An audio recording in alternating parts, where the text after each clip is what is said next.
There we go. Had myself muted for a second.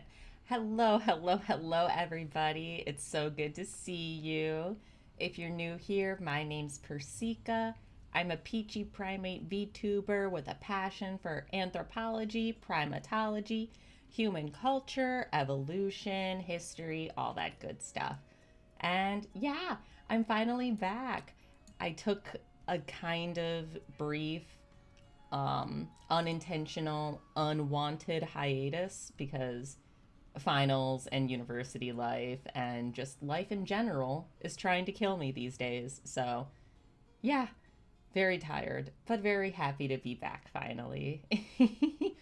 And hello, everybody. Welcome, Shade. Welcome, Box. So good to see you too. How are you doing? And thank you so much for the hydrate redemptions. I really appreciate it. I'm gonna help myself to a little bit more water over here. And yeah, tell me, how are y'all doing? How's your week been? How's your weekend looking? Doing anything fun?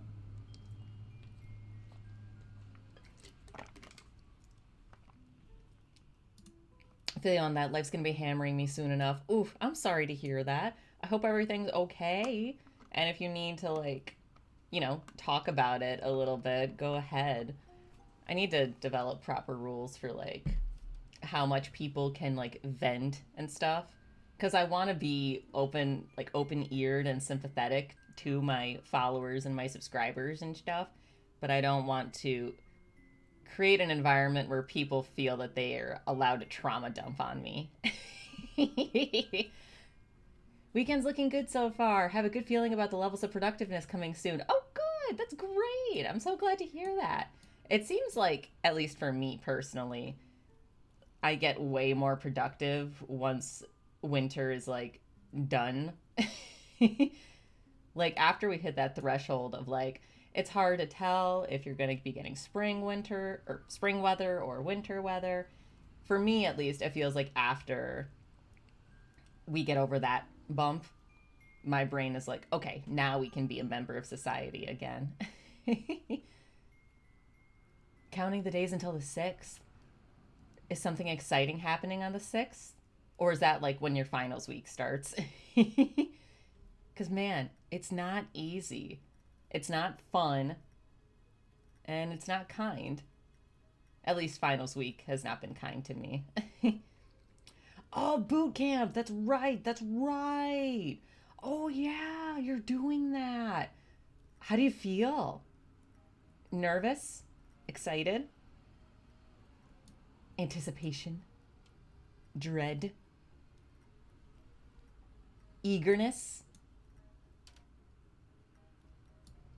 I've never been to camp before. I've never been to any kind of camp of any kind. I've gone camping, but I've never been to like summer camp or boot camp or military camp or band camp, arts camp, what have you. I wonder what kind of like obscure camping programs are out there. Like, I wonder if there's like, I don't know, race car camp. Or I was going to say, I wonder if there's space camp, but I'm pretty sure space camp is a thing. Hell yeah, I'm nervous because I'm probably going to get held back a bit. Maybe if I don't shave a good chunk of weight off and put on some muscle. Oh, yeah, yeah, yeah. Yeah, I'm not going to pretend to know the details of like what policy or norm is. So, but yeah, that is certainly a thing. I wish you all the luck with it though. I hope nothing but the best. I hope nothing but smooth sailing, even though I know it's probably going to be a little difficult, at least in the beginning, but hopefully things get easier. And hopefully everybody here wishes you luck as well. I'm weighing at 217 last I checked, and I think they want you to be under 190, so that, haha, shit. I guess, like, that's not the most weight to have to lose, but I know that's much easier said than done. And again, my experiences are very limited and different. I have issues putting on weight, and like my doctors want me to gain more weight. So I could just be totally ignorant to the realities of how that works. But yeah, hopefully it goes well. I'm gonna help myself to some more water. I just realized, can you like hear the background music at all, or is it just pure Persica? I'm also gonna scooch over a tiny bit so I can scooch you over a little bit too. Yeah, something like here maybe? Maybe up a little bit. Because I don't want you to be like totally covered by the leaves, but I don't know. I guess we'll just have to deal with this for now. I don't hear anything in the background. Is that any better? Because like I admittedly have it kind of quiet in my headphones, but I don't know. It's like very soft Stardew Valley music. Because it's supposed to be a peaceful rainy day, relaxing video game music, calming your anxiety to study and work. Because it's raining pretty bad over here. Well, not like terribly badly, but it's raining enough. In fact, my partner actually lost power, which is crazy because I'm always the one that loses power when it's raining, even if it's not raining much. Super down for some peaceful rain. Yeah, rain can be like super peaceful. Or it can be, ironically enough, it can be like super destructive too, especially if you're somewhere that's like prone to flooding. Oof. Can get kind of scary. Rainy days, the days that you don't like. Yeah, like I only dislike them when A, my power gets compromised, and B, I can't stand it when it's rainy out when the temperature is still cold. Because then it's like cold rain. It's like the air is cold and then the air gets wetter and it gets colder because the air is already wet. And like I can't stand that. I can't stand the cold rain. But if it's warm out and it starts raining, then that's nice. That's nice. Because it's like free shower. Have y'all seen the TikTok that's like my Neanderthal brain activating when it rains outside? I wonder if I can find it.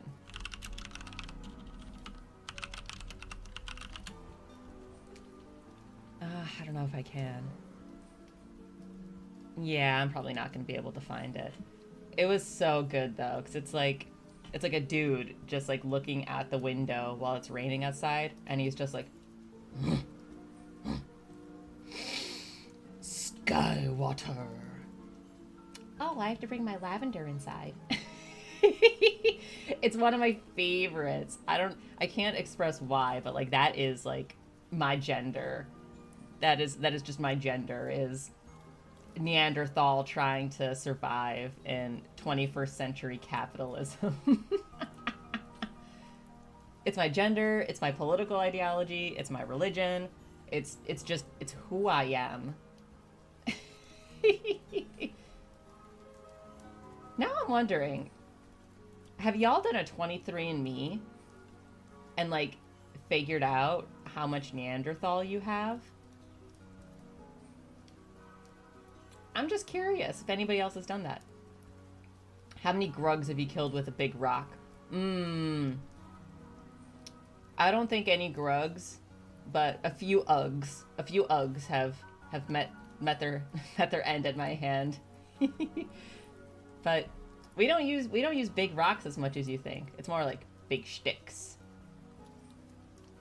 And then tiny rocks, but those we just kind of throw at each other. Yeah, Cain and Abel it didn't come around till after my time. I didn't really plan a whole lot tonight. I just wanted to come back to streaming because I missed y'all, and I missed this, and I missed just monkeying around with you. So I didn't think about what we would do too much, but I'm sure I can find some things for us to watch.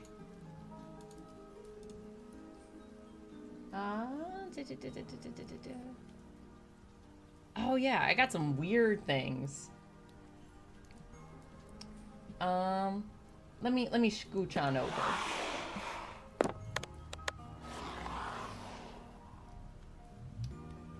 Okay. So I have some videos that aren't related to like primates at all, but I just thought they'd be interesting. But we still have a ton of primate content if that's what we want to do instead. What's the newest stuff though?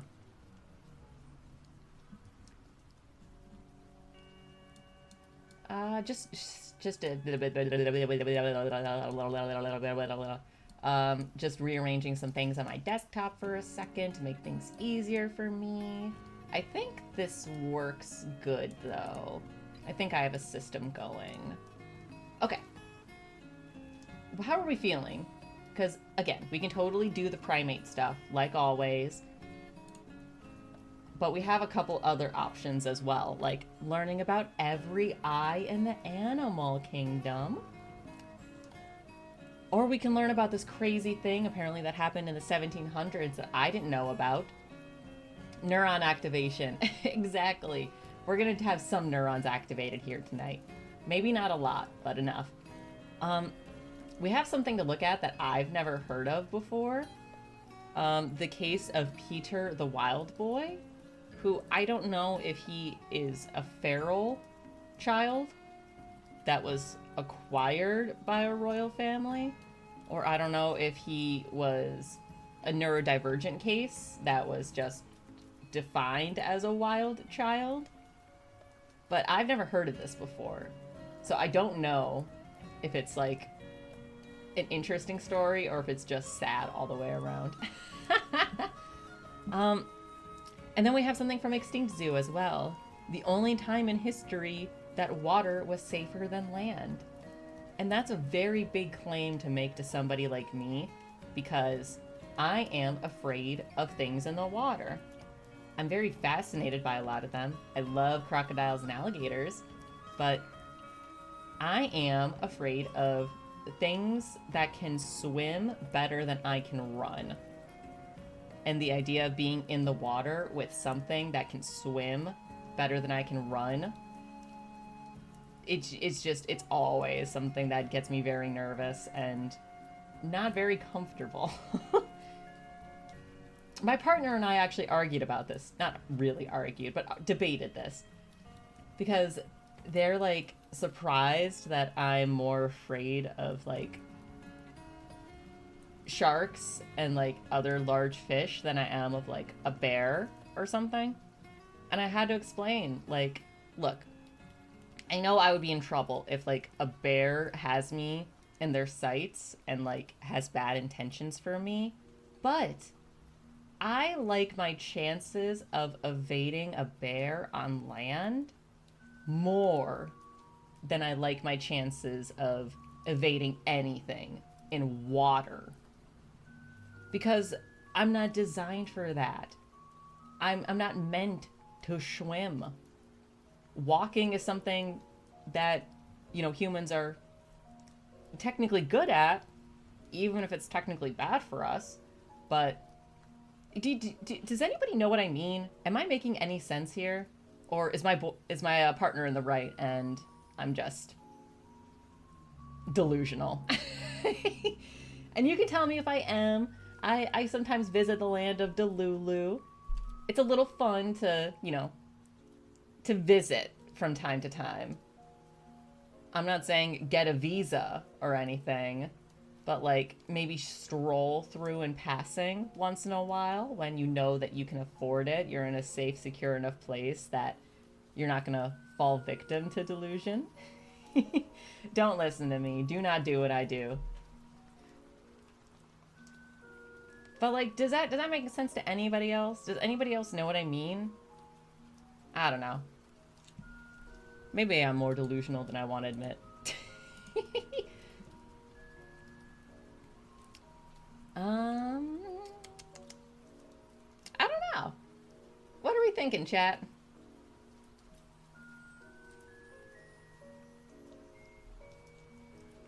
Because we got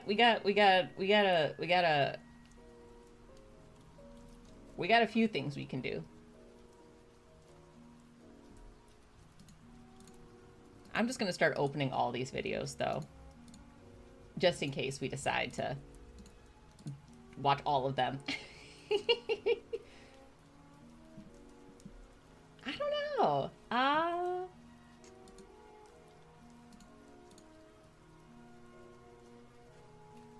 Let's see.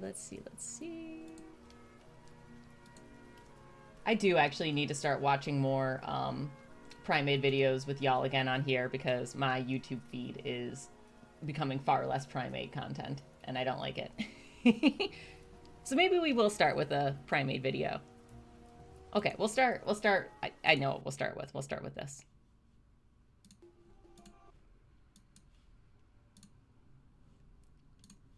Actually, one second. Okay, cool. Just had to make sure that I wasn't accidentally, unintentionally showing y'all something that was not woke. And let me change stream info just a little bit really quick. Because now we're going to be watching monke and other videos. Okay.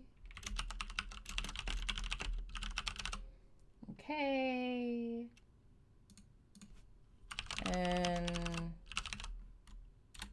okay. Ow! That was my elbow hitting my table. Why am I like this? Okay.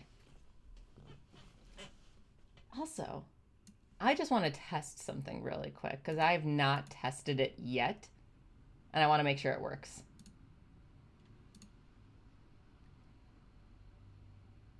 No! Why didn't it work? Nani the hecky. Oh, that's so annoying. I spent so long on that too. Does this other one work? Where is the other one? Where is the other one? Wait, where's the other one? Does this one work? No. Will it work if I... Okay, okay. All right, maybe I need to revisit it because I wanted to have these set up for y'all, but apparently, no, it just doesn't work. So that's kind of annoying. I'll have to revisit that. Sorry about that. But for now, oh, I just saw at the end. Okay. For now, we are going to look at this person's video of themselves visiting a place called Monkey Forest in Bali, which apparently is a place that monkey encounters are typical, if not expected. So I'm very curious to see what kind of experience this guy has. I'm curious if he's going to love it, if he's going to hate it. I feel like you can't go to a place called Monkey Forest if you hate monkeys or if you're afraid of them. That could be wrong. Maybe some people want to get over their fear with some exposure therapy. This is not an animal I would recommend doing that with because you might be more traumatized by the end than you started, but I applaud the bravery if that's the case. Okay, I'm going to shut up and we're going to watch this now.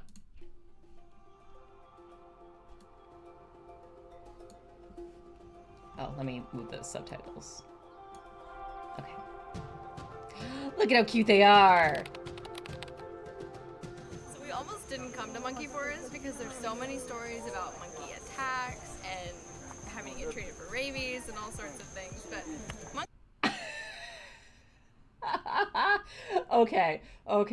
Okay. What a start. We almost didn't come to Monkey Forest because of the reports of attacks and people needing to get treated for rabies. But I'm very curious what this follow-up is.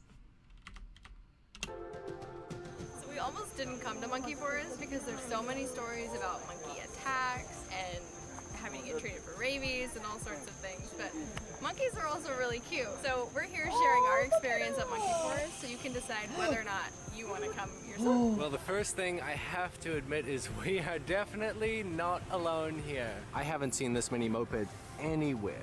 Oh my goodness. Definitely gosh. not off the beaten path, but if everyone's here, then I guess that means you have to do it during your trip. Oh my gosh, even inside? Aww. Do y'all know what I mean when I talk about like the birds that just live in like the Home Depots and the Lowe's and like the lumber shops and things like that? Like, cause you'll just be walking in some stores like that, and then like you'll just hear tweet tweet tweet tweet tweet tweet, and you'll look, and it's just like, oh shit, that is some birds. Man, what a privilege to live somewhere that monkeys are just populous.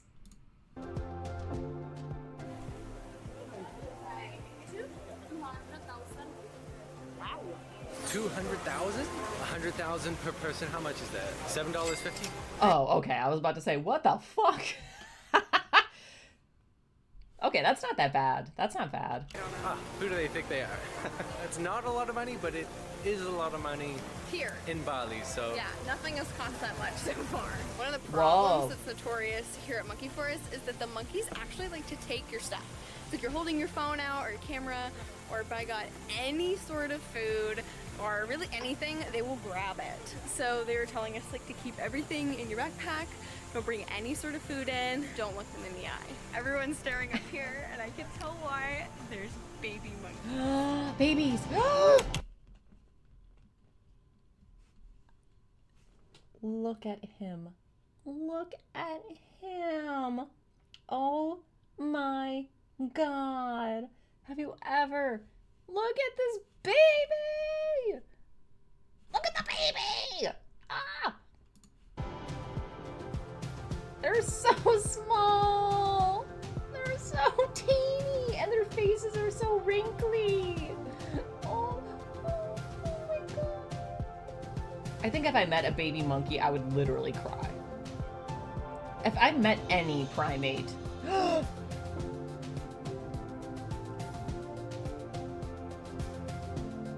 Oh, I wouldn't even come home. How close I can get.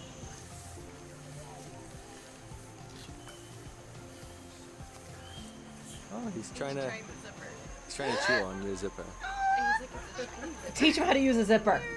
Good monkey. Good monkey. Oh, he wants it, Holly? I fed a monkey. He's looking for snacks. Oh my God. Oh my god.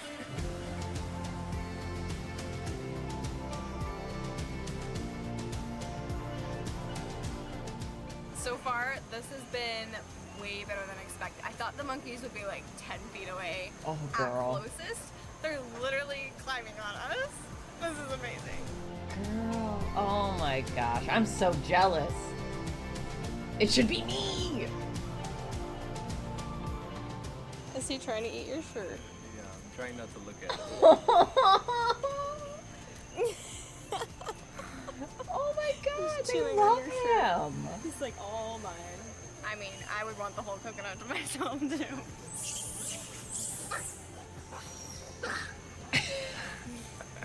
Oh, I would be here all day. Hello. I could spend like 8 hours here. This is so cute. He looks very happy. You can call me the man with the yellow hat. Okay, but they did tell y'all not to bring food. So like, were you okay? So like, what are you feeding Call them me the here? man with the yellow hat. Okay, that's like a darker hand. So it's not the guy she came with.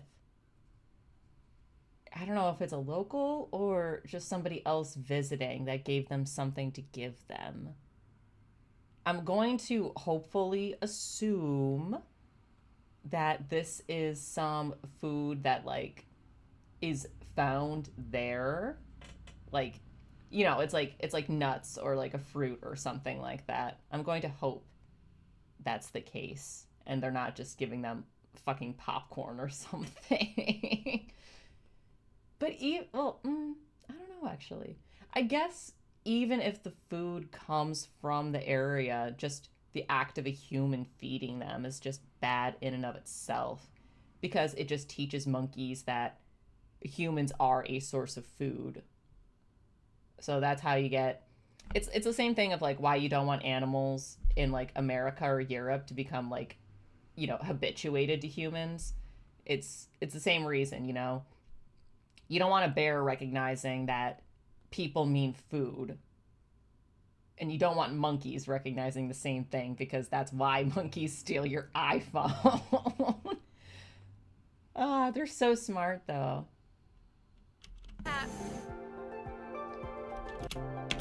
Chat, would you all do this? Tell me why or why not in the comments. Or the chat.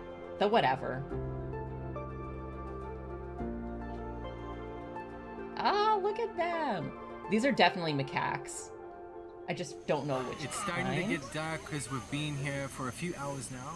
Time literally flies by when you're here. I've had so many monkeys with their little hands inside my shirt looking for little pieces of food. It's so adorable. Definitely empty out every single pocket and crevice of everything before you come. But this is incredible. So many blogs online. Basically, they only talk about the bad experiences, but there's so many people who come through here, which makes sense why there are like instances. But Thank you, just have to follow Surrey the rules, like don't look them in the eye, don't have anything on you, and kind of let them come to you instead of like approaching them. Just sit down and then they'll like come over and like look in your pockets and stuff. But they're so cute and they're really so nice. I think we were really nervous walking in, like trying to keep a lot of distance, but you don't have to stay that far away. You learn as you go through the area that they're really pretty chill. You just have to not threaten them. Definitely bring the bug spray. Oh my gosh, yeah. I don't even want to count my mosquito bites, but a lot. So you can see monkeys in other parts of Bali. We actually started in a place called Uluwatu, and monkeys were actually everywhere. Like coming into our hotel room, actually problematic. There were several breakfasts where food was literally stolen off of our plates. Yeah, but it's definitely nothing like this. We didn't get to get as close to them. And here we saw so many babies. So many babies. Oh my gosh, there's nothing better than a baby monkey. So you have to come here for that really close-up experience, seeing them eat and interact and fight. I want to see them get mate attacked. And That's what I all want. the things that monkeys do. And it's weird because you'll start to notice like little things about them and then you'll recognize. Like we saw one monkey like literally 8 different times. Is it happening? Lucas almost died. I just got almost attacked by a monkey. We might have to revise our whole review of the place. They certainly tried to get me. I was just walking around, just doing my thing.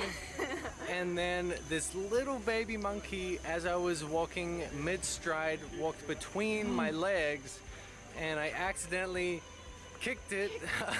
And he ran over to his mother and told on me, and then screaming. the mother Like charged was at very him, unhappy. Like bangs and He is so lucky that she didn't bite him. Oh my god. So like when we first started the video, I saw this little section down here and it says Lucas almost got attacked by a monkey. And I was thinking like, oh ha ha. It's probably like a monkey that mistakes like something he has for food and they're mad that he's not giving them the food. Or like, I don't know, maybe they just got too close to one that was grumpy, or maybe one was eating and they were afraid that he was going to take the food. No. He fucking kicks a baby. And then they're like, oh, it's actually not as fun as we thought it was. What? They had to have been kidding. He has to know that was his fault. He has to. If he legitimately thinks that was an overreaction, I'm gonna be a little concerned. And Luke starts running, which all the signs say don't run. It was a scary monkey. I mean, everyone freaked out. Everyone started running. But he followed him for like 20 feet, and then he followed, gave up. he followed me for like 500 feet, and every time I would stop, he would keep running at me and baring his teeth, and it did not look like it was gonna stop. So I just kept running, and I thought this was about to be a horror story, so. I was trying to talk to her. I was like, yo, chill, I didn't mean it. It was an accident. Oh She my was- God. She was not, I was, ooh, ooh, ah, ah, ooh, ooh. Yeah, but all is well. Moral of the story, do not kick baby monkeys. Don't kick baby even monkeys. on accident. No accidental baby monkey kicks. So, should you No go to shit, monkey Sherlock. bars? Absolutely. Totally. It was so awesome. Holy Greatest shit. experience. Have fun on your trip. Like, subscribe, and we'll see you next week. All right. I mean, we probably aren't going to see y'all ever again, but thank you, Holly and Luke, for sharing this experience with us. Holy shit.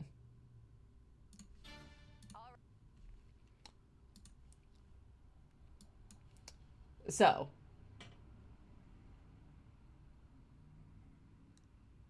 I'm going to assume that this is a reputable sanctuary. I guess I could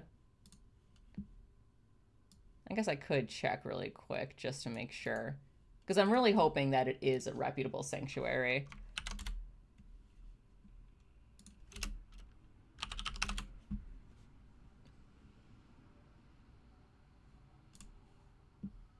No.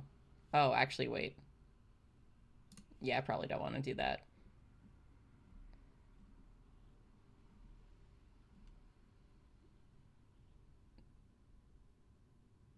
Man.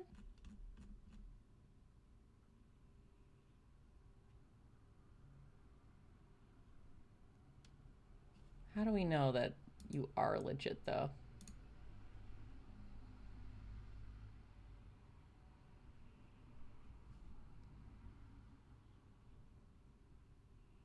Okay, I'm hoping, I'm hoping, I'm hoping, I'm hoping, I'm hoping, I'm hoping, I'm hoping.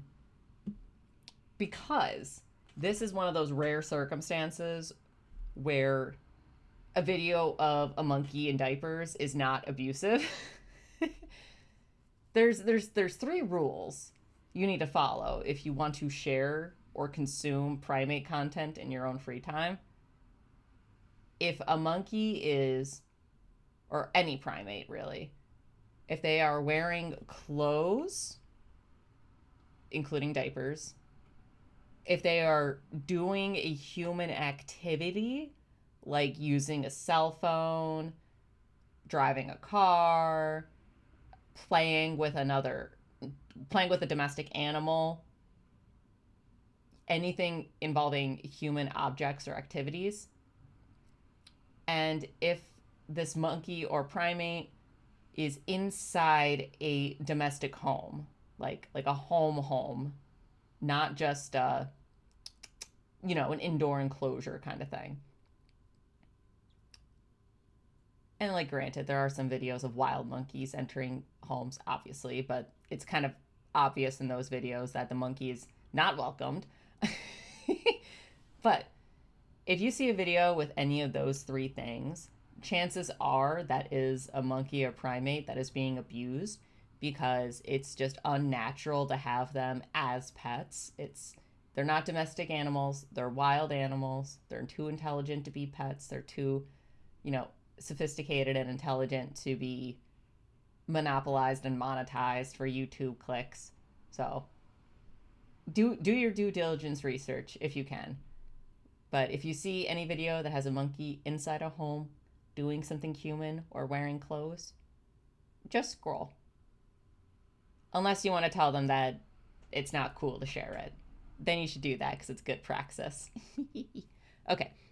But this video, it's going to be one of those rare circumstances where we do see a monkey inside a dwelling and wearing a human garment, aka a diaper. So, but it's different because this is a primate sanctuary and they're doing this for charity and awareness reasons. All right, tonight on Sweet Buffalo, we're monkeying around a little No bit. captions. Primate Sanctuary in Niagara Falls is holding its 4th annual basket raffle in about 2 weeks. And this year, it's also a special birthday party. To tell us The all baby. about it, right now we're joined by Carmen Preston. I think this is a spider monkey. I think it's a spider monkey. I could be wrong though, but I'm pretty sure I'm not. With Boris the Spider Monkey. Yeah! Kimberly LaRussa of Sweet Buffalo.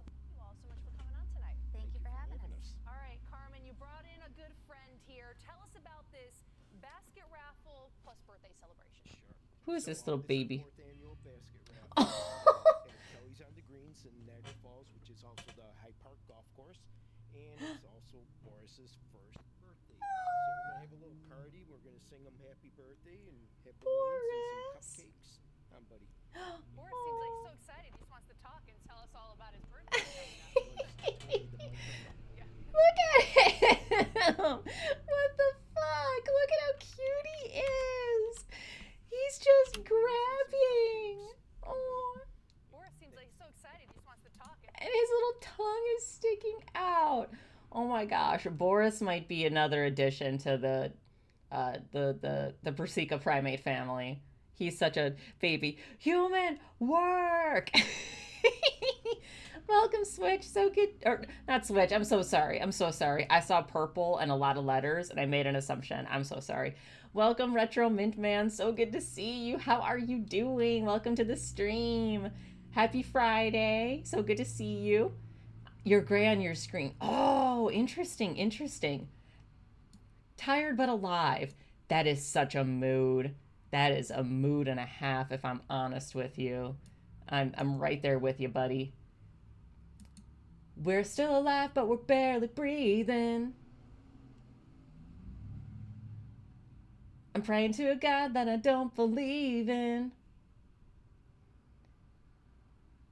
'Cause I got time and she got freedom. 'Cause when a heart breaks, no, don't break even. What am I supposed to do when I'm all choked up and Sorry, I like that song a lot. I'm falling to pieces. I also don't know how to sing, but I like doing it. I will never not say human work now. It is such a goated line. Honestly, like, okay, we're gonna get in a little side tangent here. It's such a good trilogy of movies, not just because I'm very incredibly biased for both Primates and Andy Serkis, but it's just very good narrative, like character dynamics and archetypes and like the depth that they have while not being human. It's just chef's kiss, cinematic masterpiece, beautiful. I think I only haven't seen the third film. Oh. The third one is just it's peak cinema, in all honesty.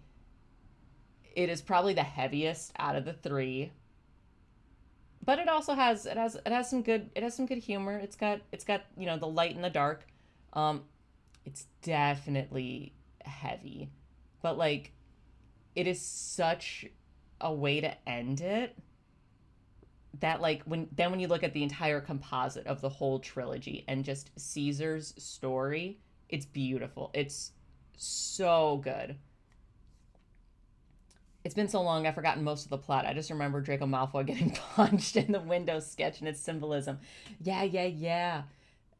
I'm really thinking about it. I'm thinking about doing a movie night Sunday in the server. I might end up rewatching. Yeah.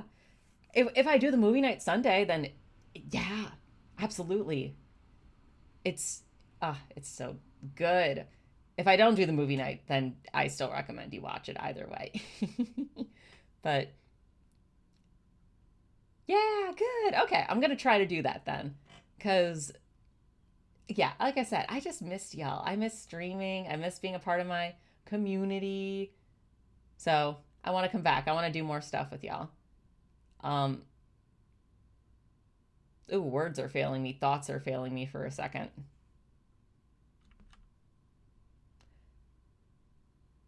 I'm trying to remember what I wanted to say. Oh, I have not seen the fourth one yet. And I don't know if that's what I should do. I was about to say, I don't know if I'm going to watch it with my mom or if I'm going to watch it with a friend, but I realized I should record my reaction to it for y'all for a YouTube video. Oh, and I remember the really unique looking orangutan, long face. Oh, yeah. Okay, so that's the interesting thing about orangutans. Hang on.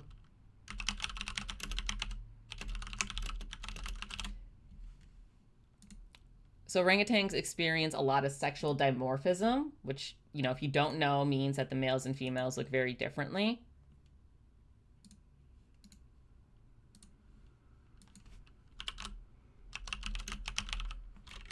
Because, yeah, the one that we all know from the movie, his name was Maurice.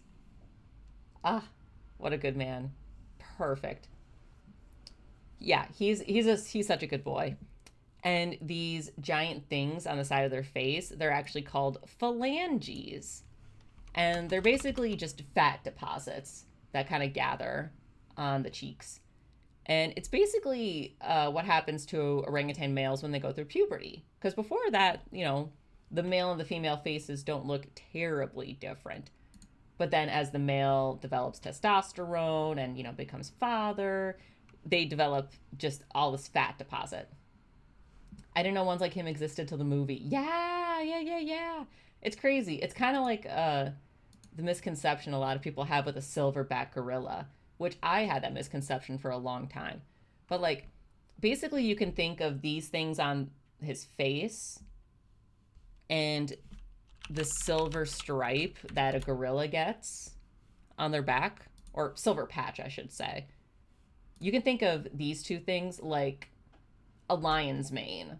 It's like, you know, it's a secondary sexual characteristic that develops with testosterone, with maturity, and it's an indicator to everybody else that they are sexually mature.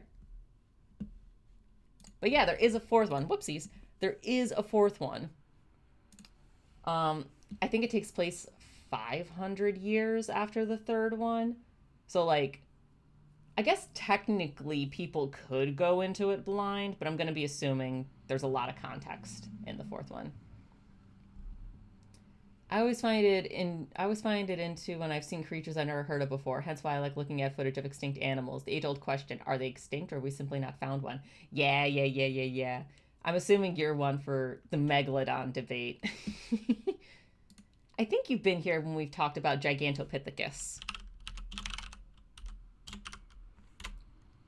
Tell me if I'm wrong, but I think you've been here when we've talked about this guy. I have not. Oh, you have not been here. Okay, we'll watch a video on Gigantopithecus after we finish. Nope. After we finish this one. Looks like the default Sasquatch. You are more correct than you think you are. At this very moment, we're watching a video just showcasing an animal sanctuary, well, a primate sanctuary. They're doing a raffle charity thing. Well, they were doing a raffle charity thing. Oh, this actually was just a few weeks ago. Okay, cool. Not even. 4 days ago. I don't know how to tell time. You can tell us all about his birthday coming up. He likes to toy the microphone. Yeah. Oh, his name's Boris, and he's a spider monkey, and I knew he was a spider monkey before she said it because I'm smart. Yeah, so we are still looking for baskets and gift certificates and stuff like that, and it'll be fun to hear about He's some so of cute. my friend Dom's bringing out some He's of his so reptiles. cute. So we'll have some snakes and some lizards there too. Ooh. What do you think about that, Boris, huh? So you've been doing this now. You said this is your 4th annual basket raffle. He wants it so bad. How is the response to see everyone come out and celebrate all that you guys Let him talk. It's been really Okay, actually, hang on. I'm starting to get the ick. There's a lot of support from the area and so on, and hopefully now with Boris, people could come out and see him because a lot of Okay, I'm getting less of the ick. and he's just a bundle Okay, ick is gone. Ick is gone. It's just getting I trust this guy. So I know before I always say that, you know, either he's going to be the death of me or he's going to make me younger, and I'm still alive, so I think I'm going in the right direction. Look at him. Look at him. They all have He's their so own cute. Oh, have you not seen this model before? Well, thank you. you. Thank you. Hang on. We're gonna. Okay. New roster. We're gonna finish this video. I'm gonna show off the model a little bit, and then we'll go into the Gigantopithecus video. Right? You mentioned he's a ball of energy. Tell us about him. Yeah, so Look at him. on this little guy. Look at him. You have to be very His careful with the tongue. tail because it's like a whip, and he doesn't Oh, know yeah. what he's doing with it. So if he's jumping around, he'll hit you in the head with it. Oh, wow.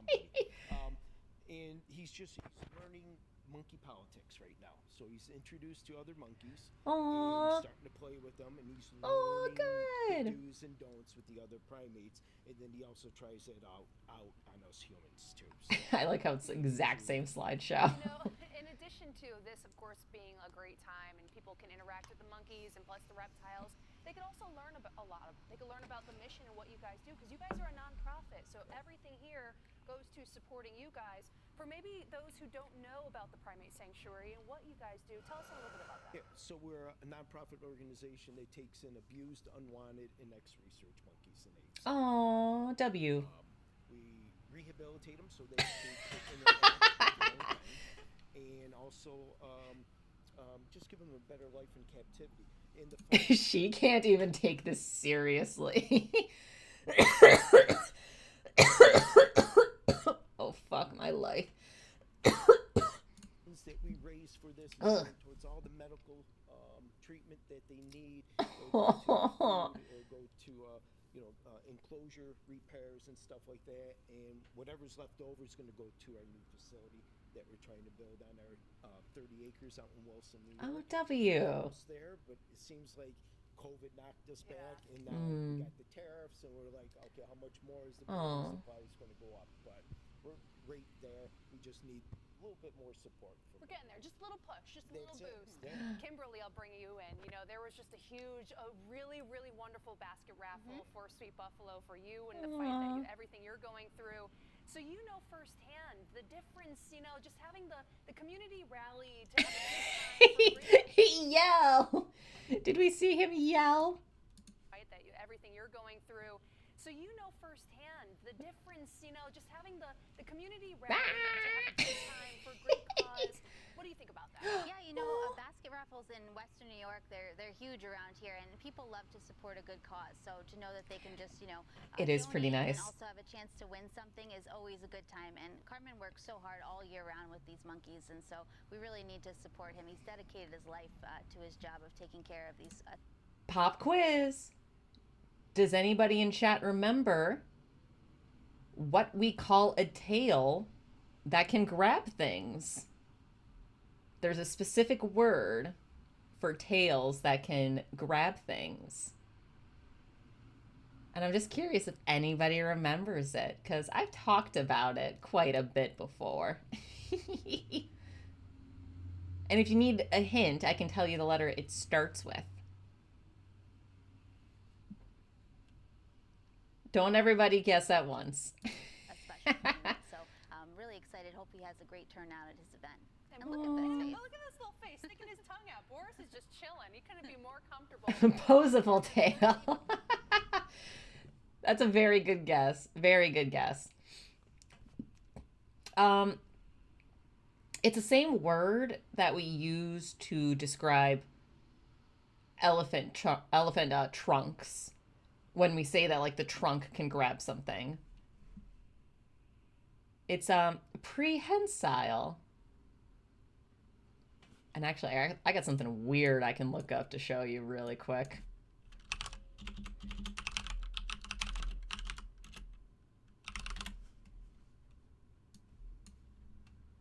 Yeah, this is exactly what I wanted. I love when Google fails me, but Reddit doesn't. So there are some animals that actually, that's a word you haven't heard actually. Oh, okay, well, new word, prehensile. Yeah, it basically means that it's like an appendage of the body that's like not the hands or legs that can like, like operate and like, do things. So like, I guess technically, I don't know if tentacles would be considered prehensile because they are limbs. But there are some animals, including rhinos and orangutan, that have prehensile lips.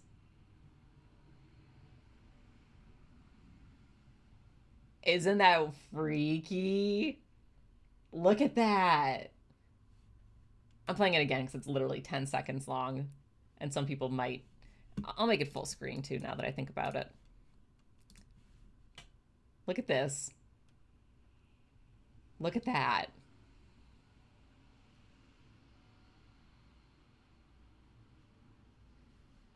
A lot of my schooling really didn't delve too deep in the animal kingdom anthropology territory, just very surface level. Why do animals do things? For food, of course. That's super duper fair. And like, to be honest, all the primate knowledge I have pretty much comes from specifically primate classes or me like seeking out that information. So yeah, I say primate classes. I mean classes of anthropology that mention primatology or human evolution within them. But yeah, some motion. Oops. Yeah, rhino lips do the same thing. And that's like how they investigate things. Ooh. Man, that's what my other model does when I'm like, you know, just moving my mouth at the right place. Most deep I got was absolute favorite documentary on Coco. Oh, yeah. I remember when they taught me about Coco. I won't get too into it because it's a little bit of a buzzkill, but TLDR, there's a lot of argument to be made about, did Coco actually learn how to speak our language, or did she just learn commands like a dog learns commands? You can't see it, but I'm shrugging, just shrug. Yeah, a lot of it is fluff. But like, to be fair, we still got to observe some really cool things from it. Like, Coco would play tricks on people utilizing sign language. So like, that's pretty interesting.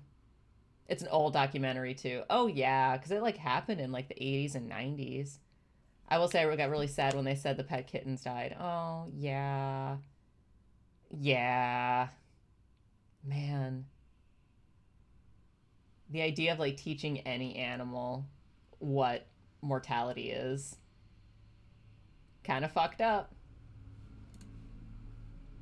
You did mention you guys are still looking for gift cards, baskets. Anything in particular you're looking for? No, just gift cards are always really nice, especially at the restaurants, because it gives everyone a chance to try a restaurant they never tried before. And support local. Yeah. Okay, for a hot second, I got confused and thought she was asking, like, what do you guys want for donations? So when this motherfucker said restaurants, I was like, oh, never mind. They're so corrupt. This is all a scam. But then I realized, oh, wait, no. They meant this is for the gift basket that will be raffled. Oh, my God. Red Lobster is so good. But I'm just biased. I love seafood. I love seafood. If you guys want to know what you can donate to me, you can donate Red Lobster gift cards. Local businesses besides. So everyone's been very generous, and we just want to make it a really great event. Come on down. The most exciting thing is, getting to see Boris up close and personal. Yeah. And then we have Sarah that loves to play catch with everyone too. So she'll throw a football around for you and so on.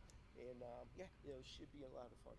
Monkeys, reptiles, baskets, 50/50s, gift cards, you name it. One last time before we let you go, give us all the nuts and bolts. When and where, things like that. So it's May 4th at Kelly's on the Greens, which is Hyde Park Golf Course. And it goes from 11 to 4 o'clock. And then the following day, we will also open up Kelly's again, so people... May 4th? I have time. Chat, am I going to go meet Boris? Just kidding. I'm unemployed. I don't have that kind of money. Fun fact, I don't do seafood. Never actually consumed a fish. Really? I find that very interesting. And, like, to be fair, I gotta remember that, like, there's a lot of reasons why fish might not be popular either in a place or in somebody's palate. But I find that very interesting. In 2012, I first made the decision to stop eating meat and poultry. So, livestock and poultry, I should say. I stopped eating livestock and poultry. And then, like, there were a few years where I would have slip ups. But I want to say since 2017, I've been, or no, I guess I would say 2015. Since 2015, I've been pretty consistent, save for like maybe 3 occasions. And if the occasion was trying a meat I've never tried before. Like when I went to New Orleans, I tried alligator because I've never had it. So it was good. It wasn't anything crazy. But to be fair, they were like alligator bites. I eat meat, just not fish. My family does. Later in childhood, I got paranoid of mercury poisoning. Wouldn't mind trying gator. Oh, yeah, the mercury poisoning thing is so real. Honestly, like, even eating fish is difficult. Because, you know, it's on the one hand, yeah, what is this fish eating, drinking, breathing in the water? But on the other hand, I don't like factory farming. I don't like fish farms. Because, like, if you think how we treat cows is depressing, by God, the way that we treat, like, the fish that we farm, actual nightmare fuel, for me, at least, personally. Yeah, Gator's all right, though. Gator is perfectly all right. I wouldn't go as far as to say perfectly mid, but perfectly decent. I used to live near a Tyson factory. I know the struggle. Oh, yeah. Man, fuck Tyson. There, I said it and I'll say it again. Fuck Tyson. One basket could actually come down and pick them up. Nice. All right, so not only could you support a great cause, you could celebrate Boris. Because Tyson, it's like they're dicks to the animals, they're dicks to the farmers, they're dicks to other farmers, they're dicks to the planet. They're just dicks to everybody. Tyson is dicks. Turning 1 year old, his first birthday ever. You won't want to miss Happy it. birthday, If you miss any Boris. information, we'll have the entire interview linked on our website, WIVB.com. Thank you so much for coming on, guys. This is going to be a great event. Thank you. Thank you. He's so cute. Okay, we already watched this. Okay, I'm gonna switch screens just so I can show off this model. But yeah, here she be. Here she be. Thank you, thank you. I did the art myself. I did the rigging myself. So it's still not perfect. I think I got, like, when I look side to side, okay enough. But when I look up, that's when I need to actually go back and, like, change how the eyes work. And, like, my bandana kind of floats. But yeah, handmade, 100% organic, original content. But yeah, I mean, like, all things considering, I'm pretty happy with it. Well, thank you. Thank you. I actually practiced, and now that I actually have it open, I can, yeah. And my teeth look a little funny too, but, you know. Yeah. Wee. It's not the most rigged. Oh, and now I'm seeing some more flaws, but that's why I'm doing a 2.0 re-rigging. Since I'm pretty committed to really learning live 2D. Yeah. So I can make my model look exactly the way I want to, and who knows, maybe sell some cheap models. Because I do have another one that I made initially to practice live 2D rigging. So I don't know if you were there for this one, but this is the first model I made ever. Yee.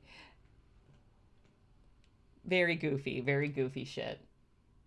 Okay, you were here for this one. Okay, good. Yee. And I did actually make another one that I have not shown off yet. I'll be honest though, I'm not the biggest fan of it, but I guess I could show y'all while I'm here. So this is another one that I recently made. Again, I'm not the biggest fan of it. It was a lot cuter in my head. Oh, thank you. Thank you. Thank you. This one might be good for like collabing, but yeah.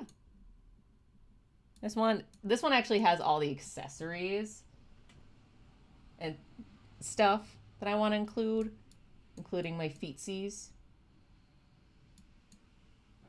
I just realized I drew my feet wrong. They're supposed to have thumbs. Boo. I'm a fake fan of my own lore. But yeah. So I've been practicing, I've been playing, I've been learning. This one I will say, I think the face rigging is a little bit better. Kind of. Yeah, Dimensions of Persika. There we go. So yeah, those are all my live 2D models so far.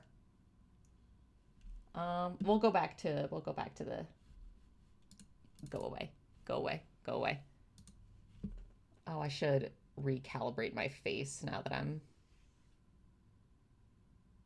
okay, there we go. A great showcase. You're too kind. You are too kind. Thank you so much, Retro. Oops. I didn't zoom out enough before coming back here. There we go. This is fine though. This is fine. Oh yeah. Gigantopithecus. I just want something short and sweet. Something short and sweet.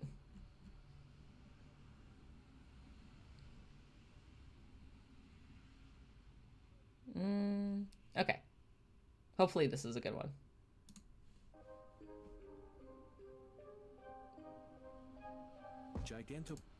Never mind. What am I doing? I have to have a Gigantopithecus video. If not in this playlist, then the other one. Okay, that one's 30 minutes long.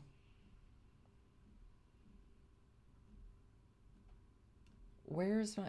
I have to have... Okay, not here. But again, it should be in the other primate video.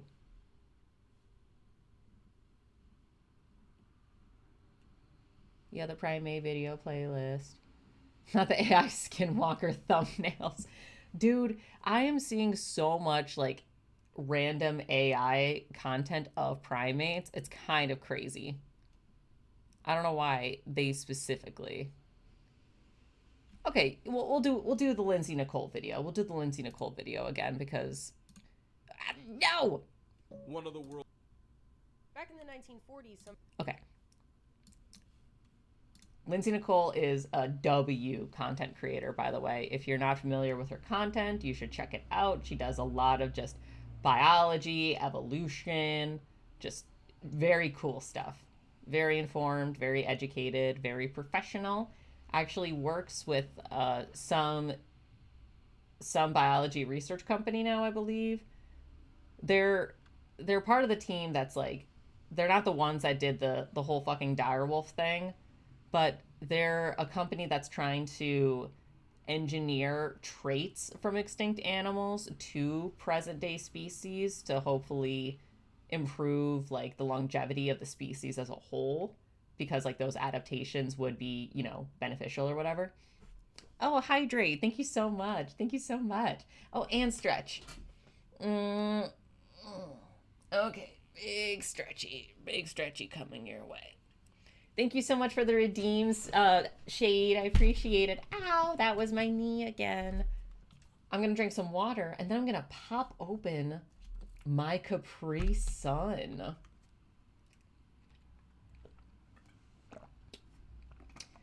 An absolute knee slapper. my mom actually got me this Capri Sun after I finished my exam today. She just brought it with her when she picked me up. Because fun fact about me, I only started driving this year. I got my license for the first time in my life, like, in November of 2023, I believe. But then with the winter coming, I was like, you know, I'm not gonna drive, like, God, I don't even know how many miles. I'm not gonna drive all the way to my university in winter for the first time, driving in the winter. So, thanks. But yeah, I started driving way more, starting in like March.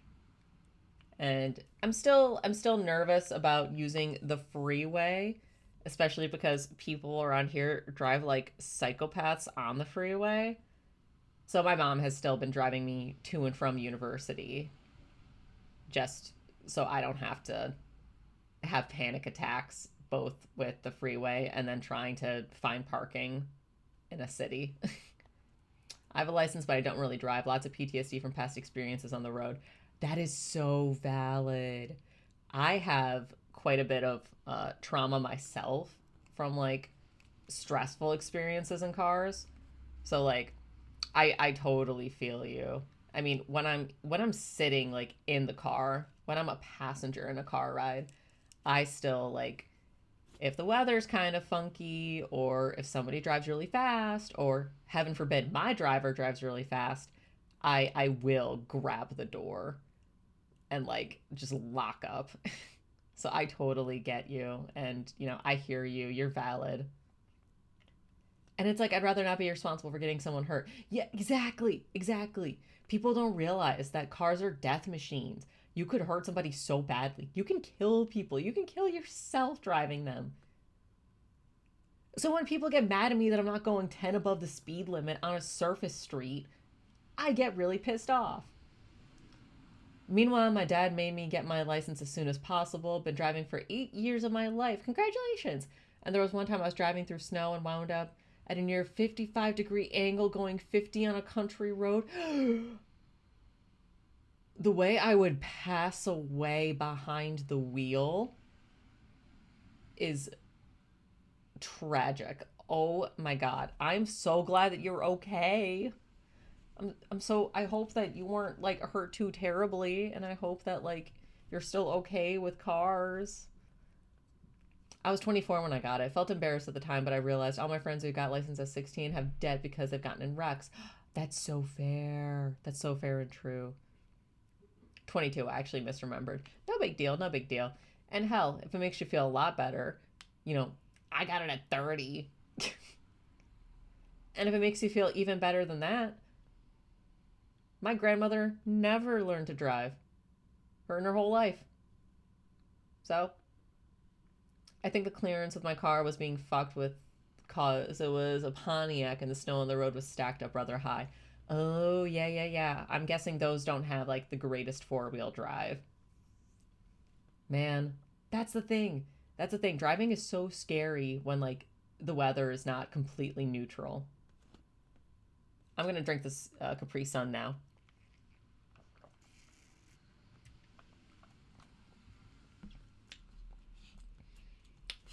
Honestly, I feel like it's something people need to be more careful about. Reckless people out there. Exactly. It's like, I mean, especially, it's a problem especially in America. And that's like the only place I can really speak of it being a problem since, you know, I live here.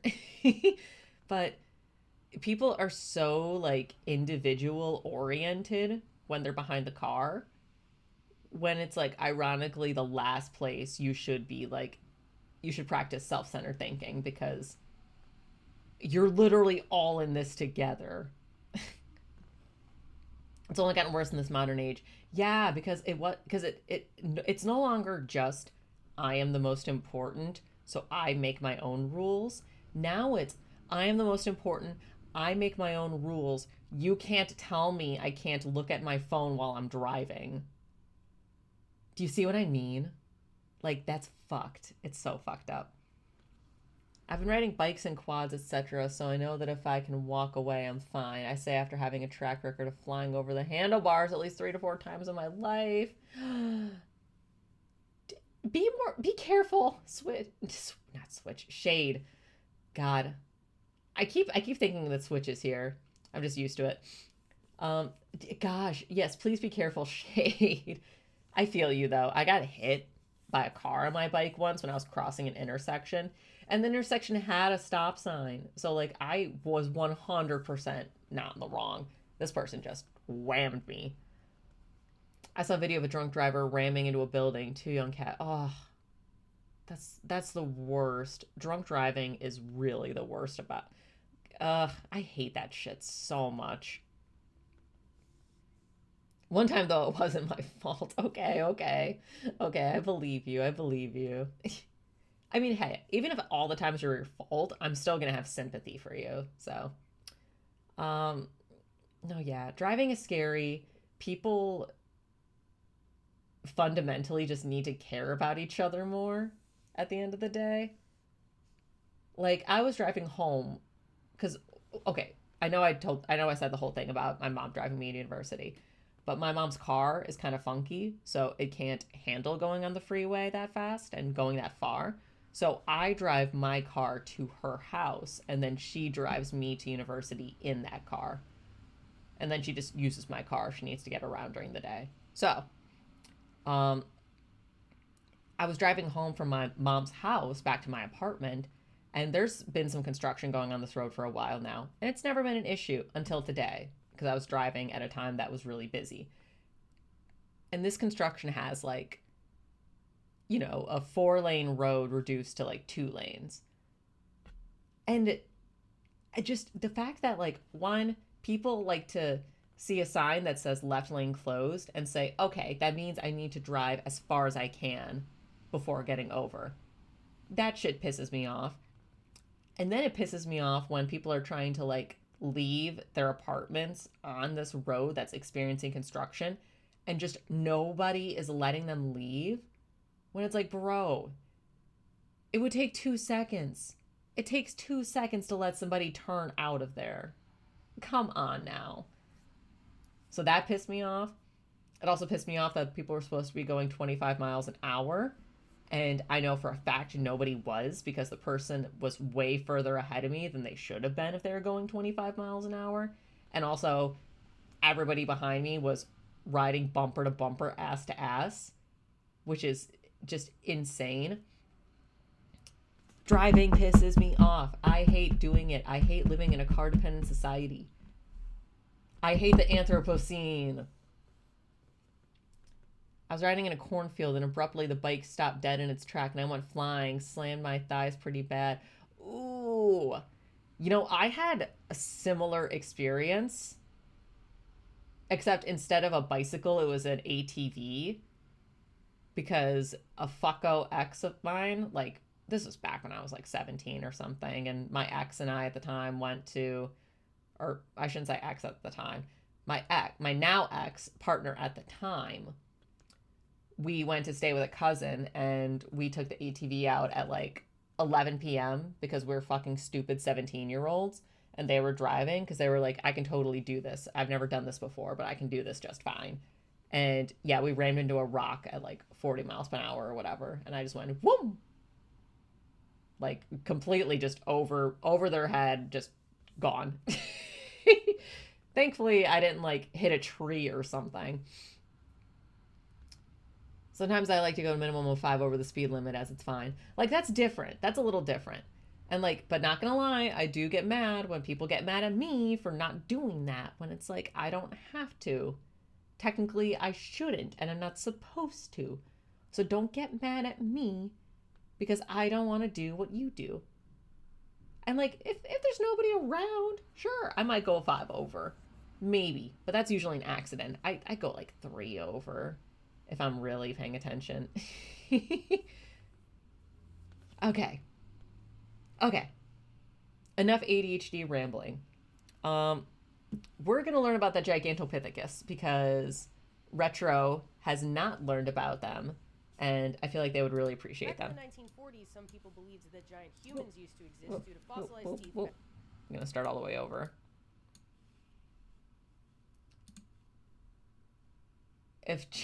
Okay.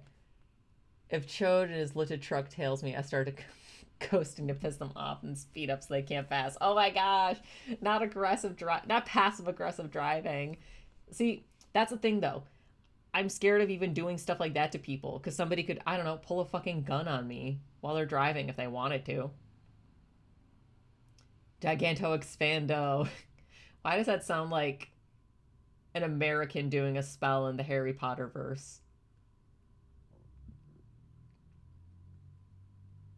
Like I said earlier, I ride or die. I mean, shit, you might be doing both at this rate. Okay. Let's learn about this ape. Back in the 1940s, some people believed Let me know how the volume is voluming. that giant humans used to exist due to fossilized teeth found of this extinct ape. They were twice the size of modern human teeth and seemed to correspond to a creature that could get to 10 feet tall and weigh 1,000 pounds. It's called Gigantopithecus, the largest ape to ever exist, that we know of. The discovery of Gigantopithecus is one that captivated the world for decades. I love this leading to man's. a boom period of excavations to find more of their remains. It's a story of mystery and confusion, and even thieves of another species. Today I'm going to tell you this story, and tell you everything we know about the perplexing Gigantopithecus. Tell us, Lindsay. Let me start off by providing some context. So fossils have only been studied as fossils for a period of like hundreds of years, but they have been used as an ingredient in traditional Chinese medicine for thousands of years. Just a different name. Dragon bones, or dragon teeth, and were historically pretty easy to purchase from local drugstores. And in the mid-1800s, scientists started looking into these dragon teeth, now with the understanding that they were fossils. And in 1935, a scientist named von Königswald killed that. Purchased 2 isolated molars from a traditional Chinese drugstore in Hong Kong. Immediately, they were weird as fuck. They looked like modern ape teeth, but were obviously... Yeah, I'm good. I had to plug my phone in because I use that for the camera, and then like it's just such like a precariously perched position, so like my phone stand is angled in a way that like the phone is like vertical and not at an angle, so it's just very prone to just getting knocked over without it being charged or without the cord plugged in. Let me go back a little. Yeah, okay, we're good. I'm good. These dragon teeth, now with the understanding that they were fossils. And in 1935, a scientist named Gustav von Königswald killed that. Purchased 2 isolated molars from a traditional Chinese drugstore in Hong Kong. Immediately, they were weird as fuck. They looked like modern ape teeth, but were obviously giganto. He knew he was holding the teeth of a giant ape no one had ever described before, and so he described them as a new species, Gigantopithecus blacki, with the genus name Gigantopithecus translating to giant ape, and the species named Blackie in honor of a paleoanthropologist who had recently passed, named Davidson Black. He was responsible for some of the earliest contributions to the study of human evolution in China. So, Gigantopithecus blacki. Over the next few years, other large ape teeth purchased from these drugstores were collected and assigned to Gigantopithecus. So, then the next step became to figure out where these teeth came from regionally so they could find and learn new cool shit. Von Königswald was able to narrow it down to 2 regions just north of Hong Kong in southern China, either Guangdong or Guangxi, or both, based on material found in the teeth of Gigantopithecus. At the same time, scientists were just starting to explore cave sites in southern China and were able to confirm von Königswald's suspicions. After looking into records of imports and exports and whatnot, the researchers had a nice, concise list of 300 possible cave sites the teeth could have come from. And in 1956, 21 years after the original discovery of Gigantopithecus, scientists found the first on-site remains in a cave called Heidong. Heidong means dark cave because it was a dark as fuck cave, no light. Would y'all go in a cave like that? Like, I'm not talking about like a cave like that you would just. I'm not talking about like a cartoon cave. I'm talking about like a straight up like this is a cavern in the earth that produces an ecosystem. There's shit living in here. You could trip and die pretty easily. Do y'all fuck with caves? Do the kids fuck with caves? I'm not talking about like the cave diving or like the cave like exploration, climbing, crawling shit. Fuck that. Fuck that. Fuck everything about that. I I do not understand the appeal of the cave diving. Like, I don't get that at all. For a long time, I said that skiing was the whitest sport you could do. Nah, it's that shit. That is. Oh, I get the heebie jeebies just thinking about being in a situation like that. White person jump scare. Sorry. I am, in fact, white woman. Hello. Honestly, nah, I'd rather not go inside a cave unless it's like a tourist attraction that has lots of people on guard. Yeah. That's fair. That is super fair. I went to Mammoth Cave in Kentucky when I was a kid, and that was pretty cool. It was pretty scary, though, because at one point he was like, hey, we're all just going to stand really still for a second. Nobody fucking move when I do this. But I'm going to turn off the lights for a second, just so we can see what people saw when they first found this cave. And then what we saw was fucking nothing. Absolute darkness. I will never see a darkness like that again in my life. Oh, it was scary.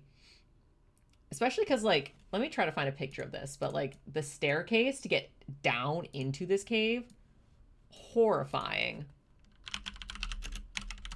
Let's see. I just want to, like, maybe we'll do a Mammoth Cave tour video someday.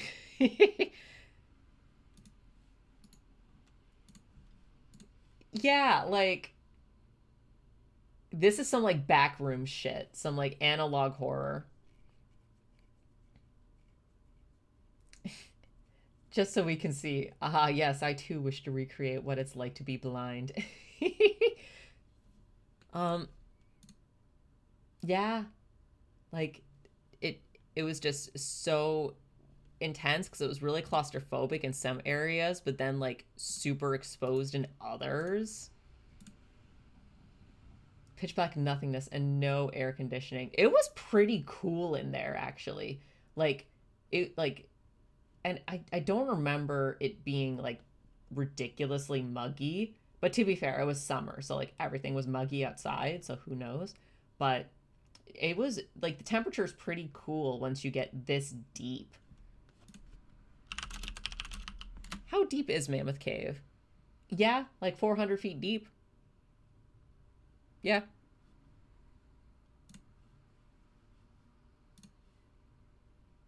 Crazy. And it's, like, such an unassuming entrance. You just wouldn't think. I think that's what's really cool about caves. Like, you know, from the outside, you have no idea what it's going to be like down there. Catch me riding down them steps with a sled. You remember how you flew off the handlebars of your bike?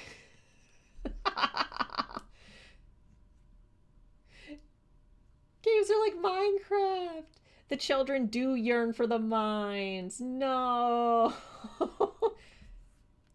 It was a mine for a while, I'm pretty sure, too. I don't remember for sure, but I think it was for a while. Finds a chupacabra. No, they're not this far north. Honestly, I would be more worried about finding, like, a Sasquatch. Could you imagine? Okay, so I want you to picture, like, we got Bigfoot in the woods, you know? And we got swamp ape in swamps. And we got Yetis in mountains. Could you imagine the cave equivalent of the Bigfoot? Because the thing is, most animals, I'd fuck up Bigfoot. Yeah.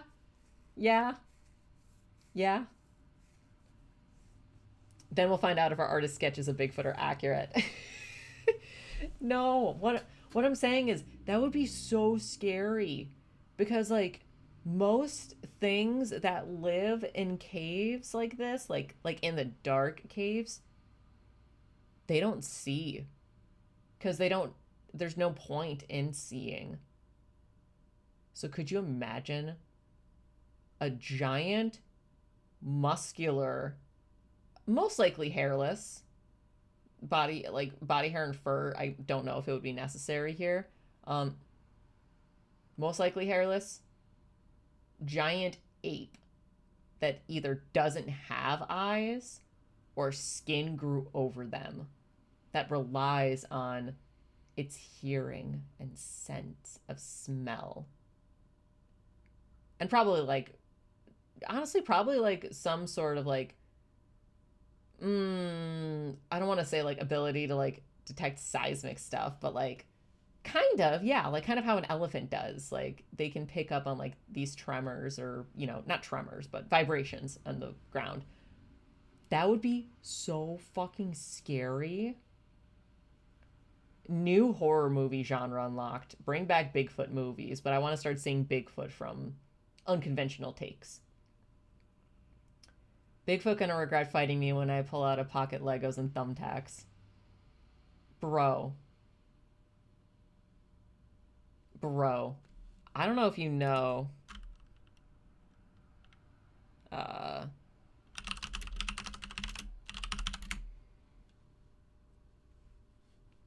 I don't know if there's going to be any photos that like help demonstrate this. Okay, I guess this helps. Is this real?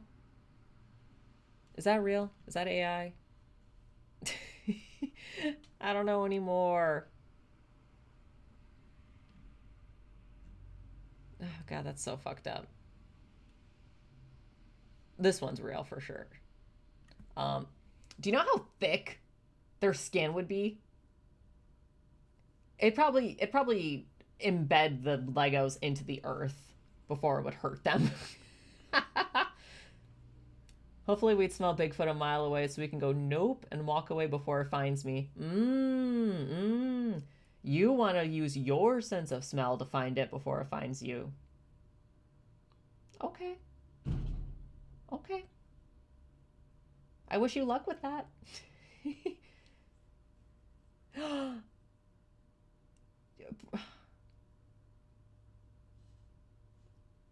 Dude, gorillas can...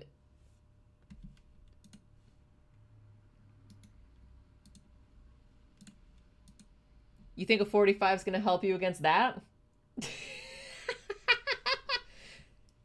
I mean, yeah, I guess if you get like a headshot or something, or like right in the heart or whatever, but shit, bro, you better have good aim. That's all I can say. Who would win, Bigfoot or Waffle House employee on overtime? Oh, someone mentioned earlier, I just remembered it now. Someone mentioned earlier the grizzly bear versus gorilla video debate. And, you know, unfortunately, as much as I love gorillas, it would go to the grizzly. Like, it's literally a matter of the grizzly having a size advantage along with claws. That's pretty much it. If it was like a grizzly bear that was, you know, gorilla size or smaller, it would be way more of an even fight. Well, I need to go to the firing area sometime this week, and I got my firearm training during boot camp. Oh shit, that's right, that's right. Okay, so you can actually protect us when we go Bigfoot hunting. Okay, word. See, I always thought the gorilla had... I always thought gorilla until I realized the grizzly has claws, sharp claws. Yeah, that's the thing about grizzly claws. Like, whoops, spelled claws wrong. But yeah, like, when you take into consideration like a grizzly bear's size and muscle, that just flying, it could probably just break your neck. Yeah. Unfortunately, it goes to grizzly. However, I think if a gorilla and a lion were in a fight, gorilla has way more of a chance. Hi, Dip. So good to see you. Welcome to the stream. How are you doing? Happy Friday. It's been way too long. I am so happy to be here. I'm so happy to be done with university for the summer. Not excited that I still have to go back in the fall for one class. But it's my last class. And then I'll be done. I'll be free forever. Gorilla versus grizzly versus one piranha. What is it? Like, what is it? A gorilla-sized piranha? Okay. We're going to get back into Gigantopithecus.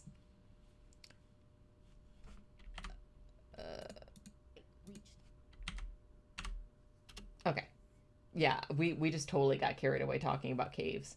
I like caves. I wanna explore some of them, but there's plenty that I would be way too intimidated to go into.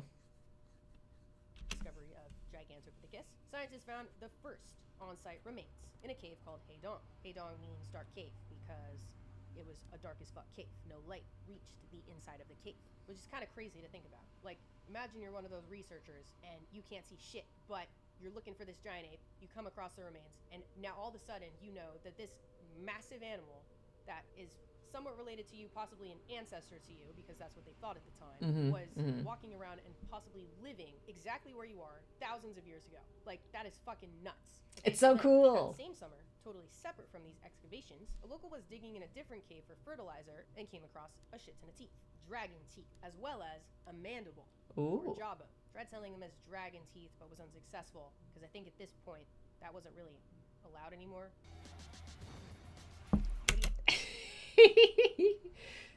I love having bad memory privilege, because I can rewatch videos that I have seen before, but get to experience them for the first time all over again. Ended up getting them into the hands of scientists. So, turned out he accidentally found the first known mandible of Gigantopithecus.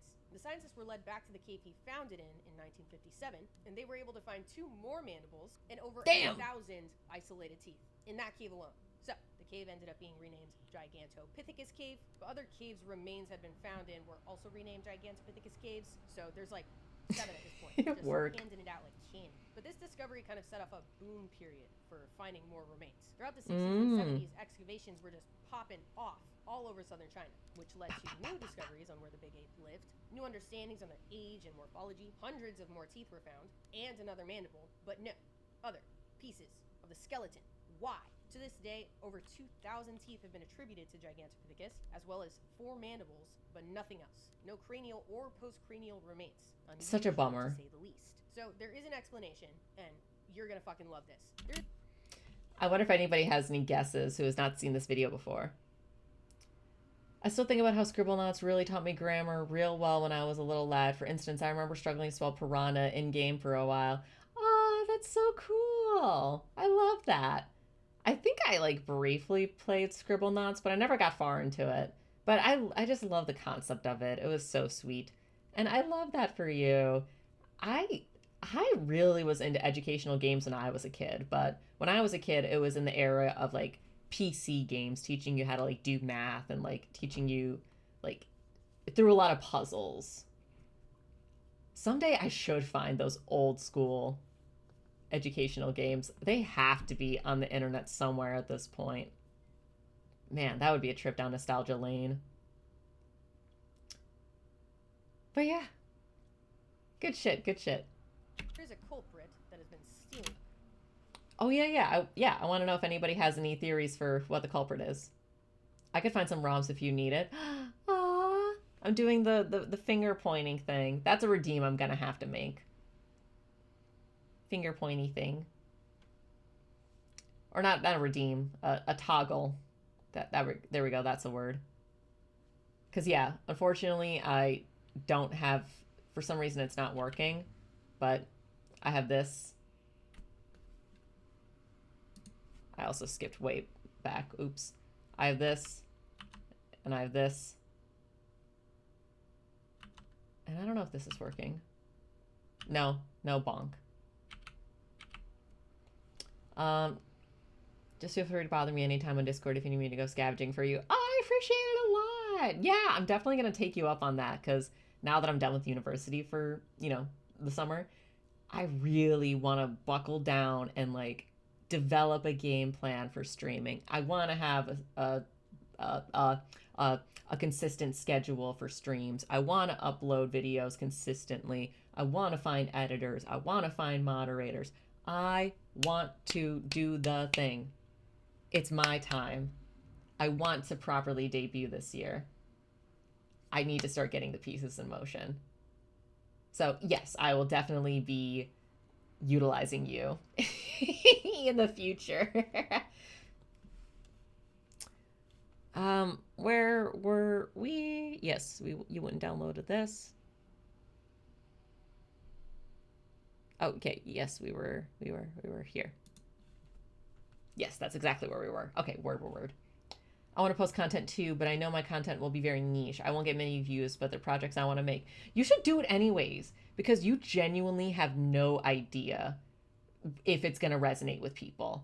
Not that that's the point of it. The point is to make it for yourself. You know, the point is to make it even if you're the only one consuming it. So I'm very glad that you understand that and you want to do it anyways. But don't sell yourself short either. You don't know what's going to sell. You don't know what people are going to vibe with. So, yeah. You know, hope for the best, but don't expect anything. So don't expect disappointment, like, at the same time either, you know? Just take it as it comes. I'm very much the old school YouTube mindset. Broadcast yourself, not worrying if my thumbnail is attractive or not. Exactly, 100%. Before I started streaming, I actually was a content creator on another social media platform. And I genuinely just kind of started doing whatever with the content there. Literally only making it because I had things to say and I wanted to say them. And I got pretty successful on there. No kind of financial or monetary success. No kind of like, you know, I was doing this before everybody had like, you know, a Ko-Fi. Everybody had a shop. Everybody had a fundraiser. Everybody had a game that they were making. Like, you know, I was doing it before that. But I had something like 15,000 followers? Question mark? Something like that.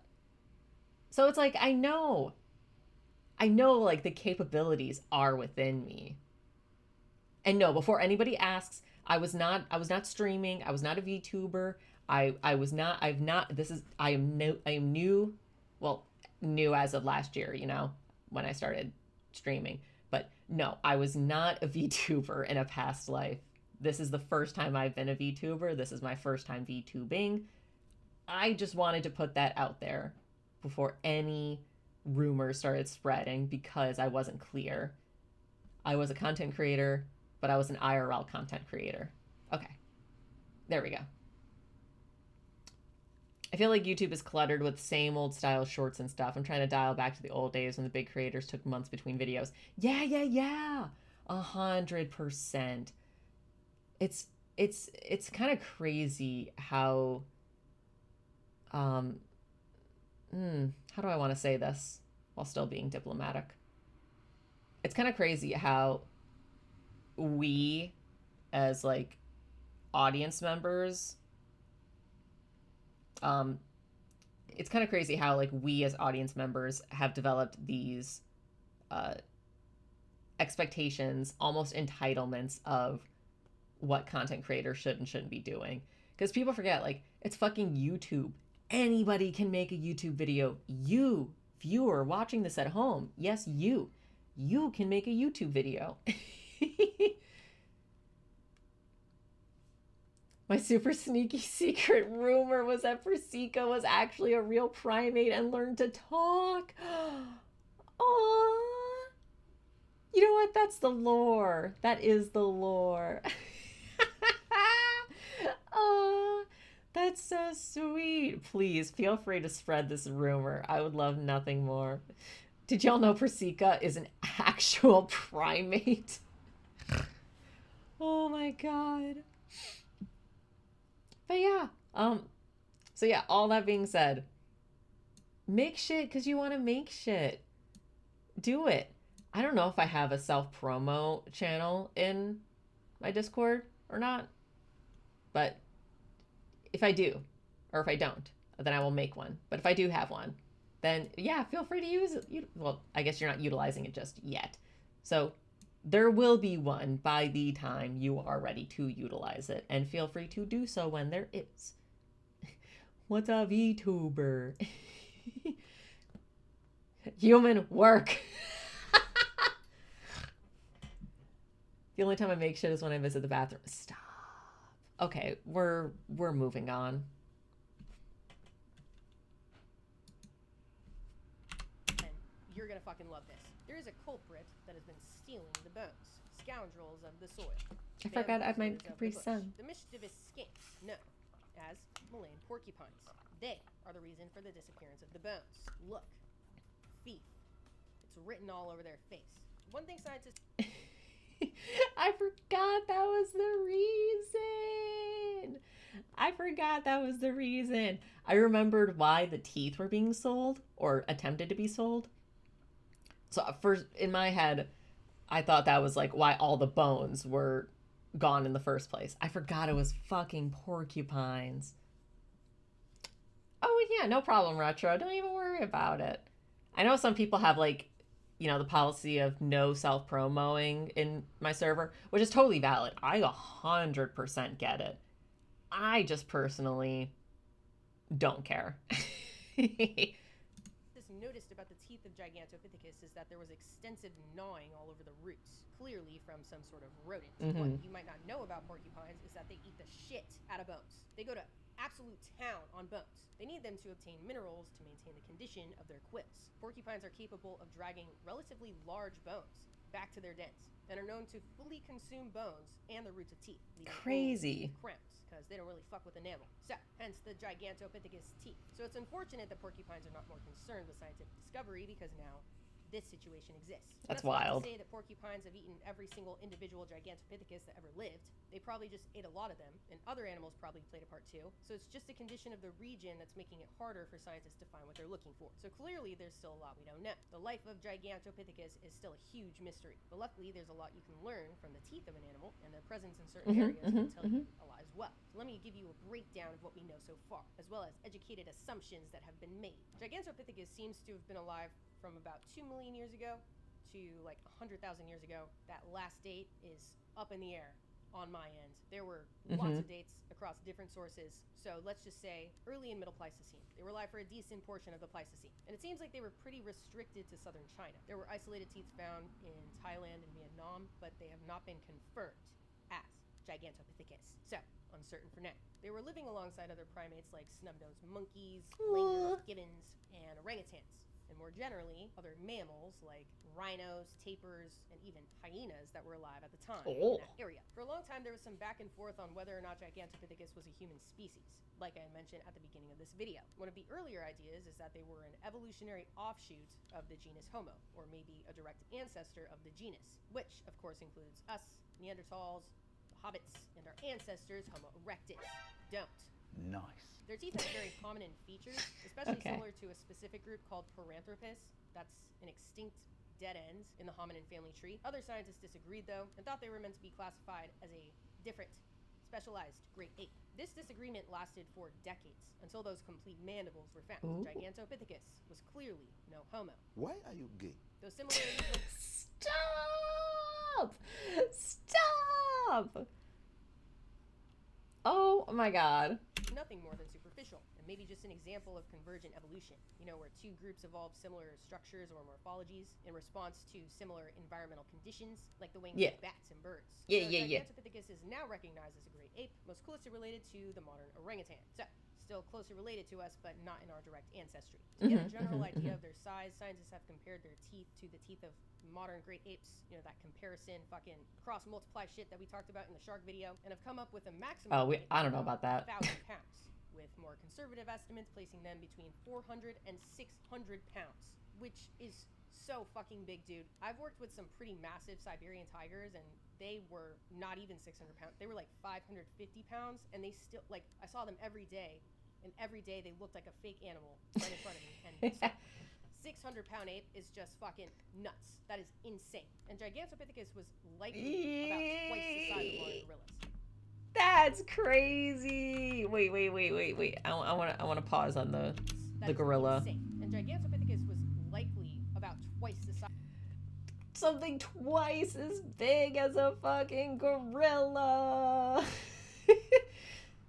And if they existed as recently as 200,000 years ago, there's a chance that like the first peoples, like like the very, very, very first of what we could consider Homo sapiens saw them and had to like fucking deal with that. Massive, absolute unit, chonker, terrifying, size of modern gorillas. I mean, their awesome. teeth alone, dude, they were definitely the biggest ape to ever exist that we know of. Because of this, they likely didn't have any natural predators and spent most of their time on the ground. Not a lot of time in the trees, if at all. The Yeah. functionality is just not there. Ground apes on the ground. With the massive amount of teeth that have been found, scientists have been able to distinguish juveniles from adults and even males from females. And it seems like males were much larger than females, which tends to imply that there was a lot of competition between the males. Gigantopithecus also got a lot larger throughout the Pleistocene. The size of their teeth increased over time and also gained more complexity. Shit, probably due bro. to changing environmental conditions that led to a pressure to change their diets. I had mentioned in my Ice Age iceberg video that the Pleistocene saw a shit ton of ice ages, generally called the Ice Age, but the Pleistocene is multiple ice ages, swings in climate, dips, big dips, which led to pretty drastic shifts in habitats throughout those swings. So, Gigantopithecus had to shift their food sources. And luckily, teeth can tell you a lot about diet. We And the we see that in a lot of animals during those evolutionary, or not evolutionary, oh my god, during those periods of ice ages and warming spells. And it's actually because of the, like, I guess you could consider like one of the last of those ice ages, you know, thawing, when humans were a thing, like proper humans, you know, Homo sapiens, proper people, prehistoric people, but like people that we would recognize as people today, even if they were really ugly back then. Because people weren't breeding with other pretty people, they weren't making prettier kids. But back then, during that last kind of swing from, you know, really cold to really warm, it was too rapid of a swing. So this ice melting, it drowned a lot of plants. So a lot of plants died. So a lot of animals that were eating those plants died. And a lot of animals that were eating those animals died. So we as humans who were eating those plants and the animals eating the animals, we were like, this is really bad. And that's why some people started switching to agriculture and farming. Bastards. The first people must have witnessed absolute atrocities. Oh, for sure. That's actually a video I have in a playlist of mine that I want to check out someday. Like, extinct animals that the first humans had to see. Or not had to see. The first humans saw. We'll watch that someday. I don't know when, but someday. Biggest teeth speak very highly of fruits. They loves that shit. They also dabbled in some leaves and stems, possibly underground storage organs, and potentially bamboo from time to time. It's pretty common to see researchers adopting this as a reason why they went extinct. You know, their teeth shifted in complexity around the time that there was a big shift in climate, corresponding to the beginning of an ice age. It's an idea for now, but there's not a lot of solid direct evidence for that at this moment in time. But it seems as though their forest habitats were definitely taken over by grasslands as the ice grew at the poles and expanded. They were around for a long time and definitely had to adapt to ice ages before, but maybe this one just shot them over the edge. Then there's always maybe it was the humans argument. Homo erectus was potentially just arriving to the region around the time they went extinct. Would have been easy targets, but no direct evidence for that as well, or either. So, for now, their demise is a mystery. Alright, let's get on to the questions for this week's episode. Which evolutionary trait that disappeared do you think would have been advantageous today, of any species?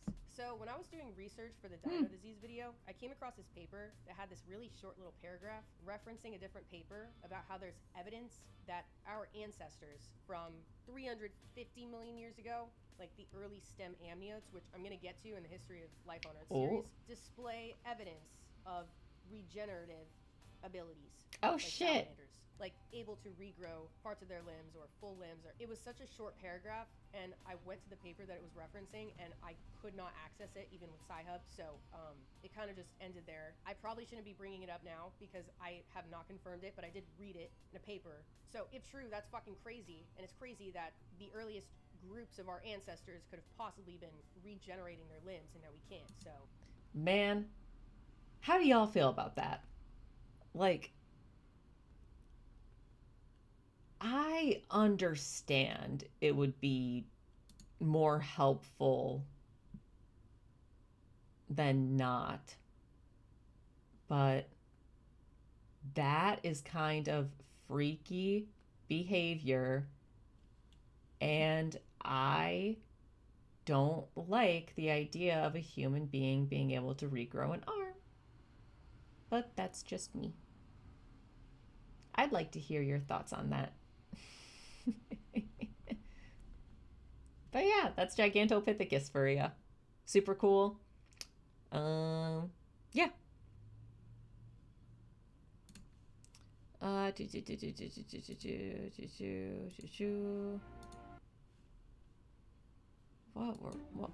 What's another one? Okay, we'll do this. We'll do this. Because I've been doing this for what? It'll be 2 hours-ish soon. I don't know how long I will be streaming because oh, it's already 11 o'clock here, damn. Yeah, I'll figure out how I'm feeling after this video. I feel like it would lead to some major malfunctioning for some reason, like we aren't used to regrowing limbs. What if we found a way to regrow lives? See, that's a very different outlook than I had, because in my brain, it's like, yeah, it would be super beneficial to like be able to regrow your arm. But also, what happens if I get kidnapped by a psychopath and they just want to repeatedly chop my arm off or all my limbs off just so they can grow back and they can do it all over again? I might be a little disturbed.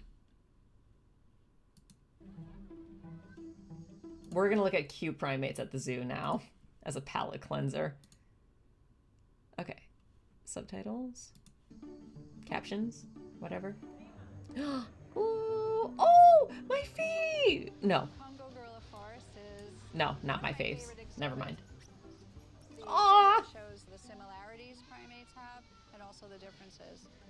You can see a large 300-pound gorilla. And then on the other They'd be really bored if so. Dude, anybody who kidnaps somebody to torture them is bored as fuck. Get a hobby. I guess that would be their hobby. Man. Maybe I watch a little too much true crime. side, you see this tiny little pygmy marmoset. The pygmy marmoset. The baby. Pygmy marmoset is the smallest New World monkey. They are about 100 grams. You can fit in the palm of your hand. They're from South America. And we have a breeding pair of pygmy marmosets here. A female, for her size, she's really filling out, so we're pretty sure she's pregnant. She's been pretty consistent around 234. Aww. Hi, Mama. Our female is Moose. She Moose. is 3 years old. Moose. We want to gauge how much weight she's gaining, losing, make sure she's staying at a healthy weight. Of course, of course. So they're moving around a lot, so I think the best way for us to get a good idea is if you go in and do training sets. This is their pygmy dinner, Aww. the tree sap that they love. Pretty much the same thing as a maple syrup. Almost looked like a mouse for a second. Oh, it's funny you say that, actually.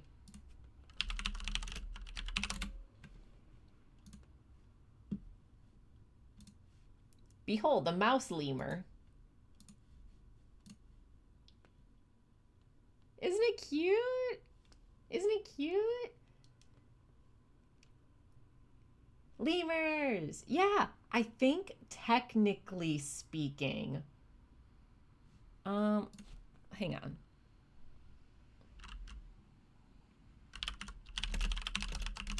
Let me just double check myself really quick.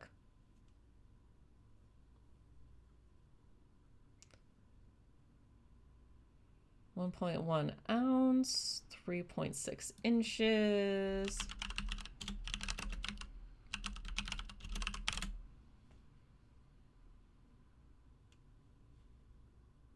What did I say? 1.1 ounce. Yeah. So Yes, pygmy marmosets are the smallest monkey in the world, but the mouse lemur is the smallest primate in the world. And they're just little guys. Just little guys. I can't remember if you're like super into lemurs or not, Retro, or if that's something that's true and we just haven't talked about it. Little fella. Ugh. Little alien. Little weirdo. Eh.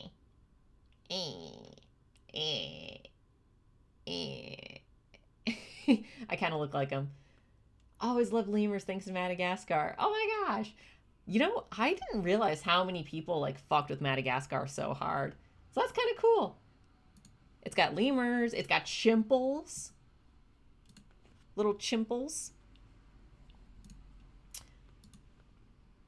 Good stuff. Good stuff. I was a child when the first film came out. When did the first one come out again? I like to move it, move it. 2005. Okay, yeah, I was literally 10. Yeah. You like to move it. Nice, sweet, fantastic. Physically fit. Oh, nice, sweet, fantastic. Physically fit. Yep, I was 8 going on 9. Babies. All of my viewers are babies. Barely, but some of you barely, I mean, but most of you are youngins. I really am grandma. All over the world, you can see. Oh wait, no, wait, hang on, no. This is not the one we were watching. In 1719. This is the one we were watching. Sorry. Holy shit.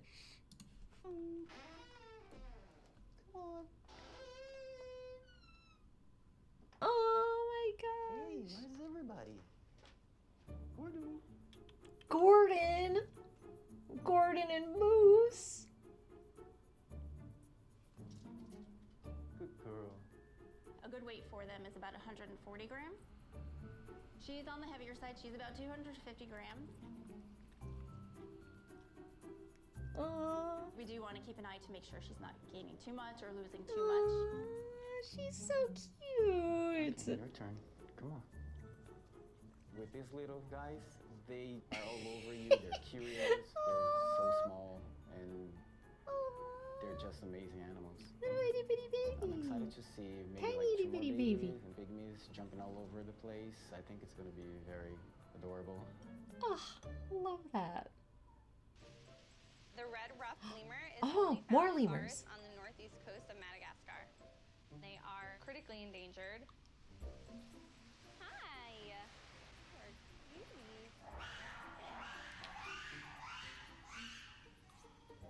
So that's their alarm call. It could be somebody slamming a door. Sometimes they go off when our telephone rings. We have about 12 different vocalizations. Everyone comes in here and they get so scared. Neurotic. They like can't believe that sound's coming from the lemurs.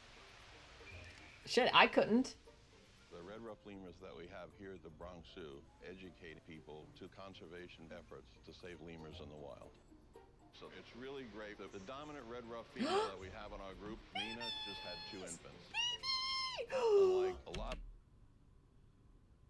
of other lemur species, red ruff moms leave their babies in a nest, and the babies stay in the nest until they reach various developmental milestones. Here in the zoo setting, we manage them, and the keepers pay careful attention to the development of the baby lemurs. Oh, they're so cute. Some chow. I've been hand feeding Mina. It allows. Okay, cool. I'm so glad that they have more space than that. Do people still protest zoos? I remember that being all the rage when I was a kid, people with signs. I don't know if people are protesting mainstream zoos as much. I know there's still work to be done with non-AZA accredited zoos. Those are like when you think of like Tiger King or like people that are like come for the exotic animal experience at, you know, I don't know, Africa land. And they just have a bunch of random exotic animals that they're just kind of like taking care of themselves. If it's non-AZA accredited, yeah, the more off-brand ones, yeah, the backyard zoos pretty much. If it's not AZA accredited, I know there's still like conversations had and petitions to get them shut down. I don't know if people so much protest mainstream zoos anymore, but the perception online still shows that there are plenty of people who still don't see the difference between the two, which is kind of a bummer. It's because it's like, yeah, it's really fucked up if somebody has a bunch of animals that are being exploited for financial gain and they're not being cared for. And these animals that they have, like, you know, were obtained unethically. They should be in the wild right now, things like that. It's really unfortunate that that kind of stigma is lumped in with AZA accredited zoos, because it's like, no, those are the zoos that you actually see people who are trained professionals and know what an animal needs best to take care of them. You have actual, you know, vets on staff. You have the space and the funding to actually provide for them should emergencies happen. And like more than that, those are animals that are either from breeding programs, are rescued from, you know, bad situations, animal trafficking, etc., etc. It's just messed up. It's sad. I like to believe majority of zoo employees do care about the animals, 100%, because people don't work at the zoo for the pay. It's not that great. And to like actually be like a zookeeper, it's a lot of work. So like, shit, yeah, you better be there because you like it. Because, again, the pay alone is not worth it. I mean, to get a better look on her and the kids up close. You're gonna hang upside down? But yeah, I'm glad they have more Red room ruffs than eat mostly what we fruit saw. and nectar and flowers. Mina gets anything she wants because she is Holy such shit. a great mom. Almost got run over by a rhino. That's crazy. See if he has any monkey or chimp stories for me. Do you want to help yourself? Aww. Baby. The kids are really active. They are climbing in and out of that box, onto the perch. They're going Good. everywhere. This is the first time I'm seeing them show any interest in Mina's food. Oh. She'll still need to nurse them, but it's good that they're showing some interest. Oh, the little tongue. Hi. We'll make sure they are growing well and developing properly. Good. They have to be a little bit more mobile before they can make it out on exhibit. Oh, I see, I see. Squirrel monkeys are from tropical South America. These are my favorites. Tropical rainforest, and it's nice and warm. But in New York City, it starts to get cold. With that, the squirrel monkeys will be moved into winter holding.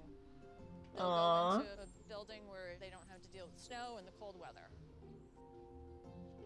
The keepers will work road trip days a week throughout the season to work on crate training. Oh, I'm so sorry. I'm so sorry. I shouldn't have made assumptions like that. I'm very sorry for your loss. He sounds like he was a good man. Oh, especially being a rat lover. W in chat for Retro's uncle. Yeah, COVID is rough. I can't even say was rough because like it's still a problem. I always love to remember him. Oh, good. I have an uncle like that. I lost him when I was like 12, I think. And he was definitely my closest extended family member that I had. Awesome uncle club. Let me help myself to some more Capri Sun.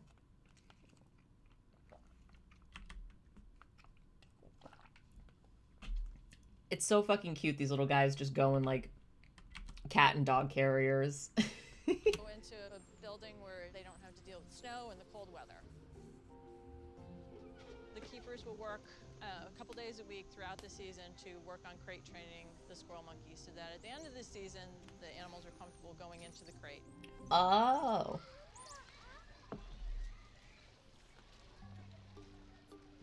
Oh my goodness. Stanley! Stanley!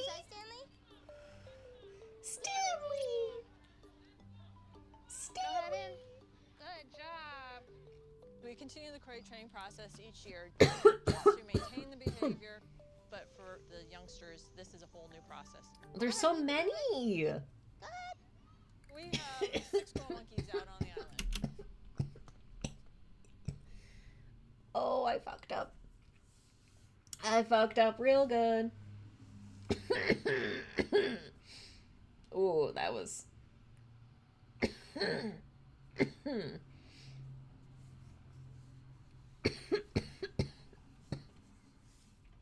Okay.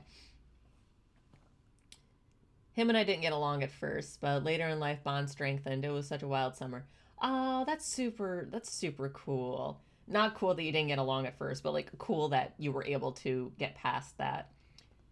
I also know that experience a little bit too well. My sister and I still have issues today, but like we actually like spending time with each other now. When we were kids, like it was, I think either one of us could have dropped dead at any moment and the other would have not been bothered in the slightest. It was rough. We lived in a zoo practically with just all the feral screeching that went on. But I'm not going to trauma dump any more than you guys. He loved us. I think he was just going through a rough time. I can't forget he brought us all kinds of toys from his overseas travels. Oh, that's so cool. That's so awesome. I love that. All good. We appreciate you sharing. Oh, you're too sweet to me. You're too nice. I gotta get a little bit better about it, but thanks for just hearing me out. If you ever have any interesting stories to share that he told you from overseas travels, I'm sure we would love to hear them too. Because I like hearing about, places that I haven't been. I think it's super heckin' neat. Chad, if you could go anywhere on vacation and not have to worry about like cost or like planning, where would you want to go? Because like, I asked that and I don't even know if I have a solid singular answer I can pick.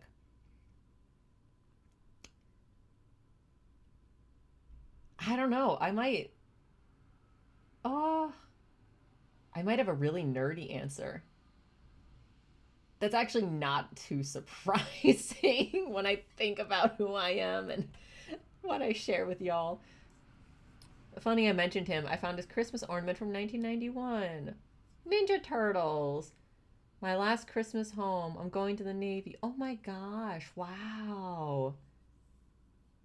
Man, I love family relics like that. He was in the Navy, so he experienced a lot of aquatic life. Oh, nice. Very nice. Very nice.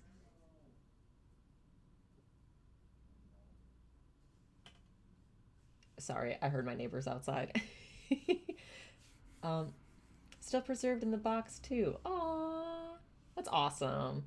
Gotta love family heirlooms. Yeah, if I could go anywhere, I think it would be... I have a couple answers now that I think about it. Okay. It would either be to... Okay, I'll read yours first. Ultimately, I'd love to go to Japan, Australia, Netherlands, all type of animals there. Japan for pandas, of course. Does Japan have pandas? Like in the zoos and stuff?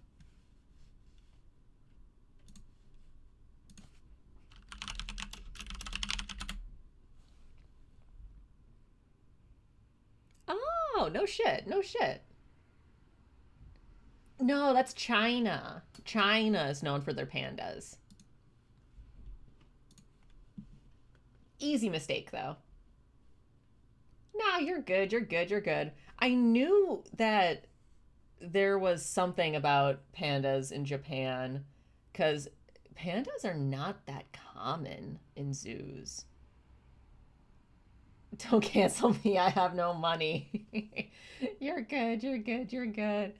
Um, yeah, no, pandas are not that common in zoos because, like, you basically have to, like, pay a fee to have them, like, a yearly fee to have them at your zoo to China.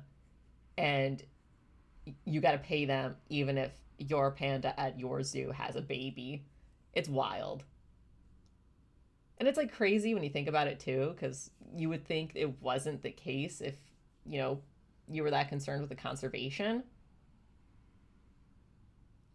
China, I wouldn't mind visiting once our relations improve with it just a bit. Yeah, that's something too. That's something to consider about any international travel at this point, because holy shit. I don't want to pretend to be Canadian if I go somewhere. Because being Canadian isn't as different from being American as people think it is.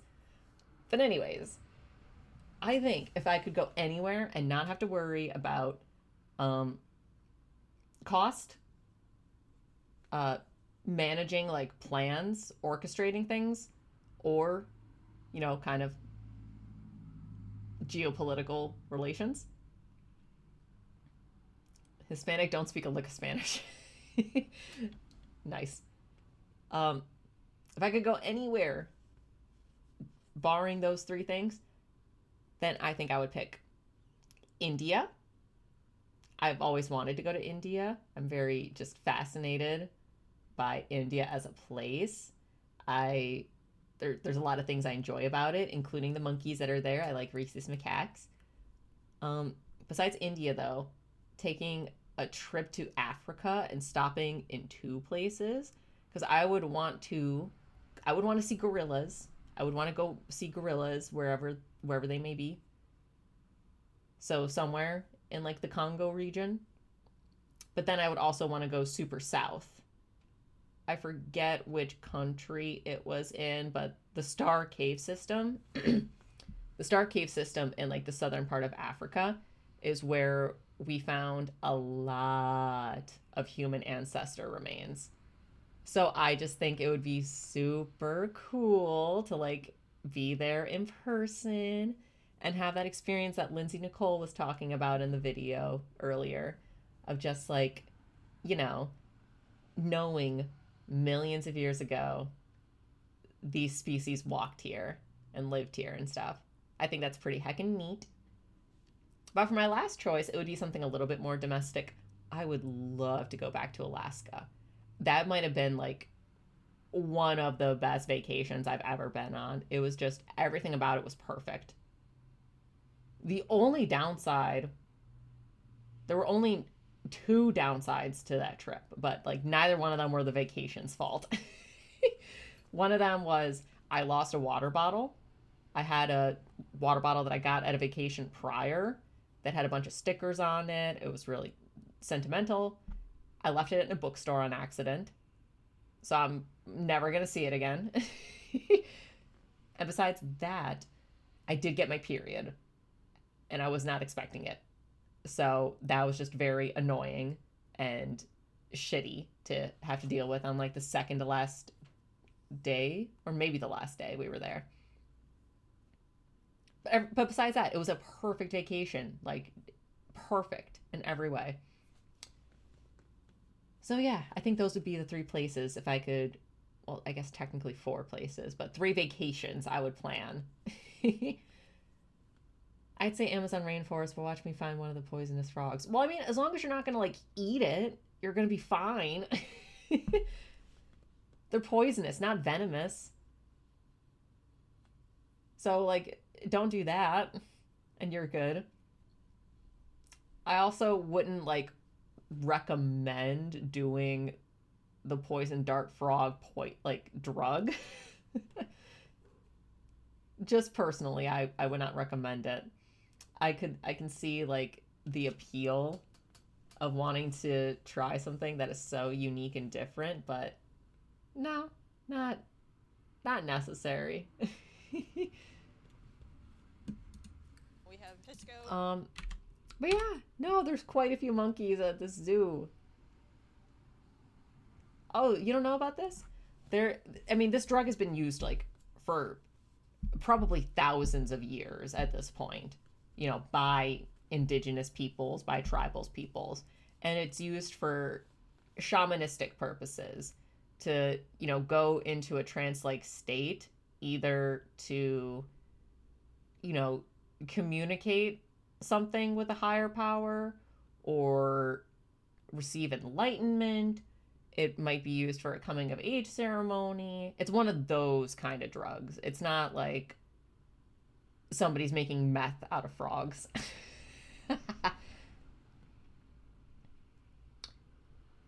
I thought some were poisonous to the touch. I think like some might be like toxic to the touch, but I mean, like, also I don't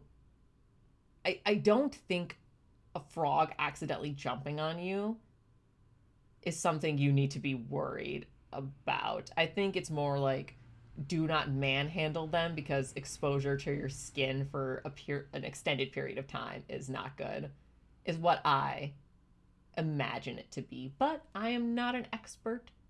I am not a herpetologist. Wait, is that amphibians or is that reptiles? I think it's both. I think herpetology is both.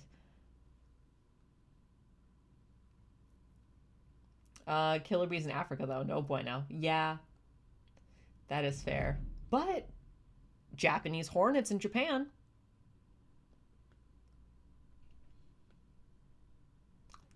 Not great. You win some, you lose some. That's just the game of life. And the stakes are pretty high when you start traveling to places that you're not familiar with. Also true. And earthquakes. True. And tsunamis. And shonen anime protagonists. But for the youngsters, this is a whole new process. Go ahead, you could do it. Babies. We have 6 squirrel monkeys out on the island. We have Pisco, who is our breeding male, and then Stanley and Abby, who are breeding females. Currently, Stanley is pregnant and Abby just had a baby. Now that Abby's baby has been born, she's going to become a little bit more cautious and more protective. It's just a little bit more work in getting her to go into a crate. Abby! Good job. Almost everybody will at least come up to the crate and go in it at least a little bit. Some of them will cheat and they'll hold it with their back feet, or they'll leave their tail out and cheat. Good girl, Jackson. Good. That was good. Yeah, he went really far in. Oh, they're so cute. To be successfully moved into their winter holding. We've been training them for a while. They all know what we want them to do. Good job. I remember that tsunami too. I think it's gonna go really well. Hey! I saw you coming. Come over. Gibbons! Let's fucking go!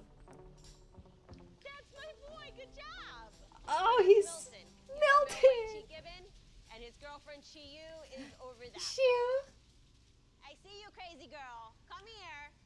Oh my god, they're so cute. Gibbons are like a hidden secret of Jungle World. Not everybody knows they're here. When you do finally get to see the Gibbons, it's pretty amazing watching them just swing from tree to tree. They're so cool. Look at them. Gibbons are found in Southeast Asia. Good. And they are endangered, mostly due to habitat loss and hunting. Aww. You're so sweet. Come on. Shoo. I can't scratch your back from here. Aww. I can't do it from here, my love. Oh my The thing god. about gibbons is that they're monkeys. We know better. They're lesser apes. They don't have tails. They're not monkeys. And they take offense to that.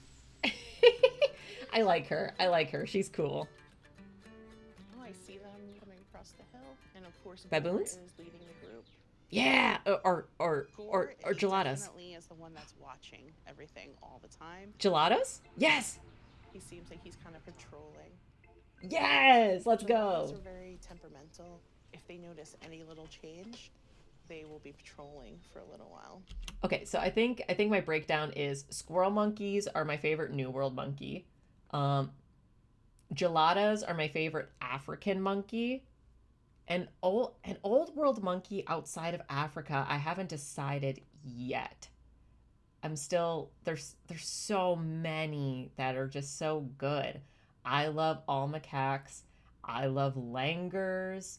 Oh, what was the other one that I was thinking about just the other day? Um, the swamp monkey is super fun and different.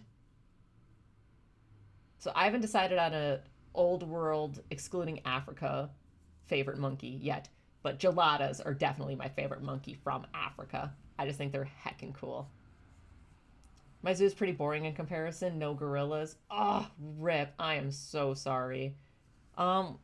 We should do another zoo tours stream soon. I'll try to find another channel that doesn't have such a dickhead running it. But I'm seeing more unique animals up close I've never seen before. Oh, good. I'm so glad. I love to be that influence on people because, like, I mean it when I say, like, animals are cool. It's genuinely cool how our planet is able to produce so many different things that do so many different things and live in so many different places and live in so many different ways. I think that's neat, and that's something that should be celebrated, and that's something that people should. I think it's something that people are entitled to be educated on. Because it's not like a well, I'm never going to be a chemist, so why do I need to know chemistry thing? Or like a yeah, I know how the economy works, but I don't need to be like an economist because, whatever. But like I think people are entitled to be educated about animals because it's like we are animals. We're fucking animals. I think it's important to know who our roommates are and what they need so we don't fuck them over. Crazy hot take, I know. Yeah, the amount of extinct birds is pretty insane. I mean, like, and to be fair, extinction isn't always something that is like, or I should say, like, for a long time, extinction wasn't something that like had any moral component to it. It was just the law of nature. Since humans started influencing their environment, extinction has become a politicized issue. Because way too many reasons that I can even get into for this stream. I've also subscribed to the idea that we're all animals. It's insane how controversial that is. In this paper I had to write recently for my class in university, I was talking a lot about, conservation, of course. And there were several times in the paper that I had to reference human and non-human animals because that is something that a previous professor has taught me about environmental anthropology. This idea of like extending and expanding anthropology to look at non-human influences or effects. So this idea of like specifying when we're talking about human and non-human animals, it's important in this field to make that distinction. So we are constantly tethered back to the idea that humans are in fact animals. So this is more of a relationship than people might want to admit. Okay, I'm done nerding out. I'm done nerding out. Let's get back to the gelada talk.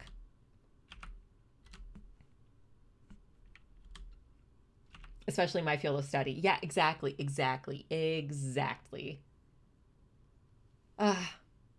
Man, I really hope I can get a job after I graduate in this country. Okay.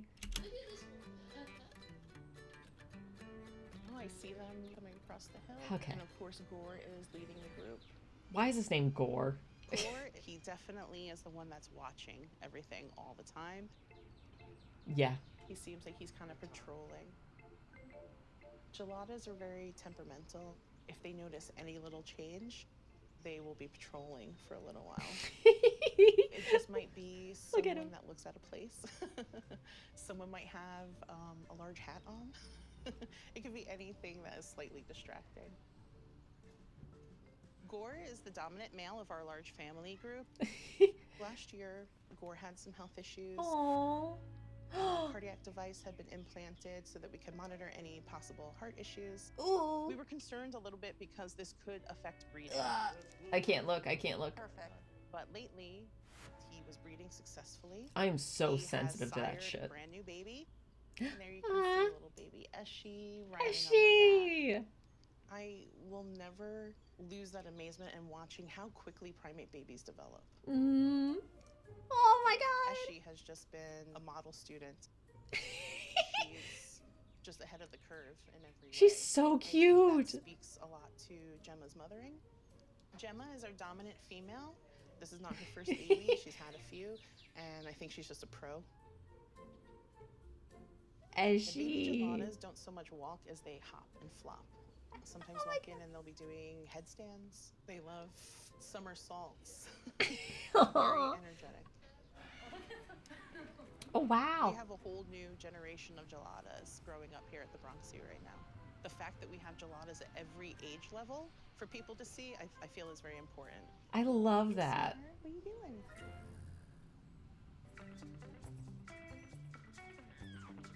Here he is. Hello. Yes! I'm gonna give him My a favorite throw ape. me. He's special. They're probably my favorite primate, period. Ready, Aaron? Uh-oh. Okay. Like, I gotta walk 3 feet. Sorry. Ernie is our 34-year-old silverback. Oh. Ready? Full man's. Look at that catch. Gorillas Does have not lived care. in their 50s, so Ernie still has some good years on him. He serves as the protector and the leader of our troop of 11 gorillas. Everyone here? Whoop! Oh, kind of. He has a number of different names. We call him E-Man, you know. E-Man. Big Man. I call him, you know, different things because he's massive. He's at least 450 pounds. Damn. Big boy. Damn, he's big. It's very gentle. He does a really good job at silverback for his troop. When he has to move fast to break a fight or something, he will. He will move fast. So. What a good dad. And all the ladies in his troop, they all love him. Aww. What are you doing? So up top is Kamara. That's one of Ernie's 2-year-old daughters. She's tough. Chest beat, that's like a little display Aww. movement. She sees us all up here and she doesn't know who you all are, so she's like, hey, you down there, you know, step off. Ernie's thinking about not going up there. He's like, hey, come on, kid. Hey, he's looking up, he's like, what are you doing? What are you doing? The fuck are you looking at? Yeah. Gorillas are one of our closest relatives. Be handsome. Oh, I have a crazy fun fact for y'all. Are you ready for this? I don't think you're ready for this. I really don't think you're ready for this. I'm actually gonna get kind of bigger for this because this is really cool. This is a really cool fun fact if you did not know this. So, did you know that human beings are more closely related to chimpanzees than chimpanzees are related to gorillas? I don't know about y'all, but when I first found that out, I was like blown away. Right? Isn't that crazy? I don't know. I can't explain why that is so surprising, but not at the same time. It's wild. It is totally wild. Okay. Thank you for indulging me. Thank you for indulging me in that. Now we'll return to Kamara and Ernie. Doing all right. They are also only threatened by humans. They have no other predators. Yeah. Gorillas are endangered. Well, that's not 100% correct, I will say. I will say that technically gorilla babies and youth are still very much at threat to like predator or leopards. I think, yeah, leopards would be the only thing. So, like, technically speaking, there are some animals that do prey upon them. And we know this because we've found, like, skulls that have puncture marks in the back of the head, consistent with how leopards will like bite your neck to snap it or to like sever the spinal cord or whatever. So we've seen that, and then probably them to like, you know, just bite in the back of the head to drag it or whatever. Or I might have that mixed up. But either way, we have bone, you know, not fossil, but, you know, skeletal remains. That's the word. I'm starting to get sleepy, can you tell? We have skeletal remains from gorillas that do prove that some do fall victim to predation from leopards. But once you're an adult, you pretty much don't have to worry about that anymore. You're pretty much way too big and too strong. Due to wildlife trafficking, habitat loss, and diseases that come from humans. Human work! One of our silverback gorillas here, and then we also have Natondo, who's in charge of his troop of 4 adult females. That's gonna be my new stim. Suki's ready. Leopards are scary. Oh, little Ernie. I got something to say about that after this. Ernie. There he is. Oh, Dada, Baba. We noticed a slight change in Ernie where he doesn't want to shift as quickly as normal. Come on, Ernie. Aw. Oh no, no more health. A little bit Oh no. eating, and he's just hiding his bottom left canine. Oh! We try to get a look at it. Ern, come here. Same thing as the other one. Name Ernie? Oh, he's got a tooth problem. Bottom side. The keepers noticed a broken off canine on the lower side. Good. This is the second time we've seen a gorilla from this zoo have a dental issue. I don't know if they're just like susceptible to it, but it's funny that it's happened twice now. Good boy. The break's pretty severe, and we will have to take care of it right away. Ern. If it's left unchecked, it could lead to infection in the bone and can cause really bad problems for him. Aww. If you ever wondered what a 500-pound gorilla, how much antibiotics they have to take, so he's got 13 pills. So knowing that we have to Jesus immobilize Christ. him to do the dental work, having a large animal like that under anesthesia, it's very concerning. It's peanut butter. The troop is so well bonded with one another. Separating one individual from the troop is very difficult and stressful. He doesn't want to be separated from his family group, and they don't want him to be separated. So it's really important that we keep him as healthy as possible. Yeah. Ah, man. I wonder what happened to Ernie. I wonder how that went. This was 4 years ago. Who knows? Who knows? There's definitely no way I'm going to be able to watch this chimp documentary tonight. I'm pretty sure, at least.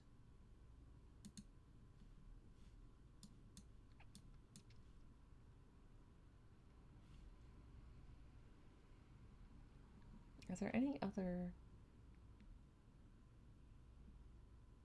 Okay, we can at least wrap up with that one.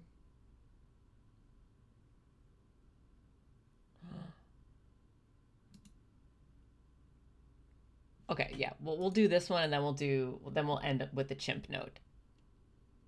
Because I think at that point I will just have to wrap up.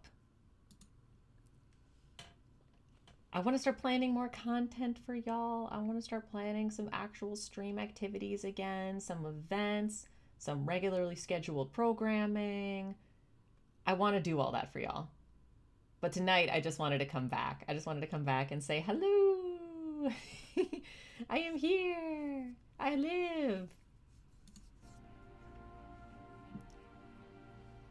All over the world, you can see animals wrestling with the emotions a newborn brings.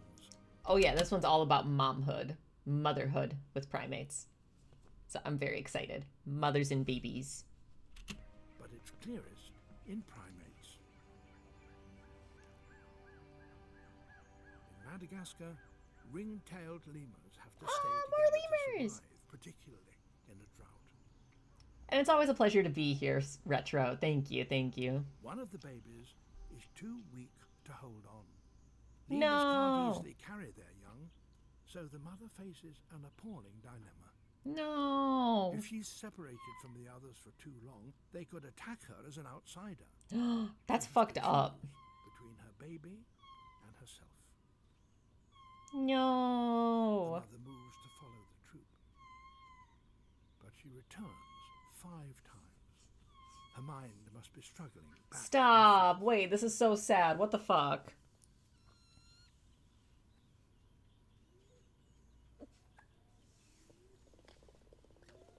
No. No, baby wants mom. Do not leave your baby. I'll cry. I'm gonna throw up. Stop. Oh, this baby's sick.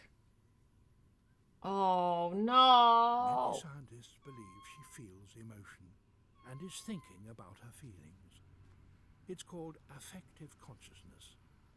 It's now thought likely all mammals are aware of their instinctive feelings. Oh, that's cool. To be a good mother without it. No! My God!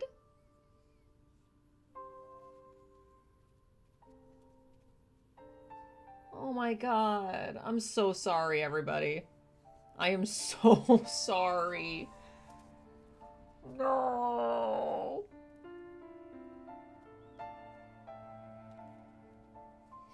As her baby got weaker, she left for the last time. We can't know for sure what she was thinking or feeling. Oh my But God. she behaved as though she'd come to a decision that she found very difficult.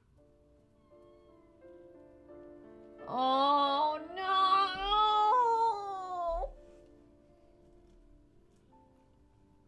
No! Oh my God, I don't even want to finish this video. I'm so upset. Oh. That was so hard. That was so hard. Now I gotta make sure that nothing traumatic is happening here. It doesn't look like it. Jesus fucking Christ. I am so sorry, everybody. If I knew this was gonna be so sad, I wouldn't have saved it. Holy shit. Yeah, unfortunately, with nature documentaries like this, like it's more often than not, it's not advised to intervene, because it's kind of like it could lead to a situation of once the genie's out of the bottle, you can't put it back in. Like, you don't know the consequences that you doing that is going to have on not only this animal's life, but the behaviors and like the trajectory of the rest of the population that's there. Do you know what I mean? Like, it gets difficult to figure out exactly where that line is between it's acceptable to intervene and it's not. It's a domino effect. Exactly. There's a domino effect. Just, yeah.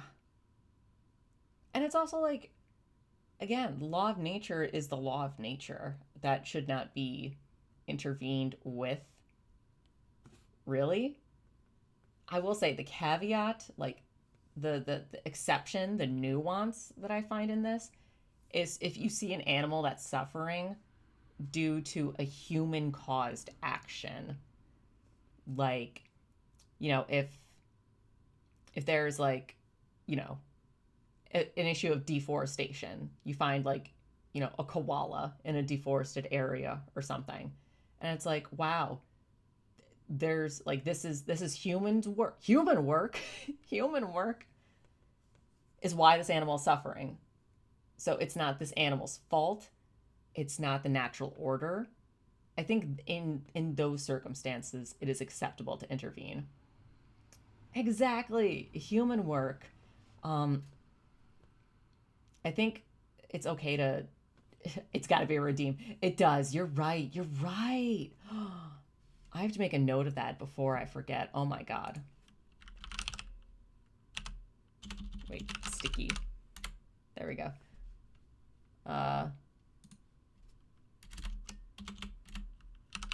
Human work redeem.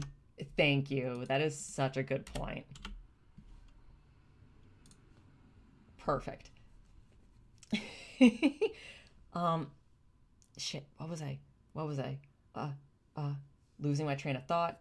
Uh-oh. Fading. Oh, fading rapidly. I was talking about interfering. Law of nature, human intervention. Oh, thank you. So, I saw a delusional take on Twitter. Like, and I'm not even saying that in like a, let me sip my water actually really quick before I get into this bullshit, because it pissed me off so badly.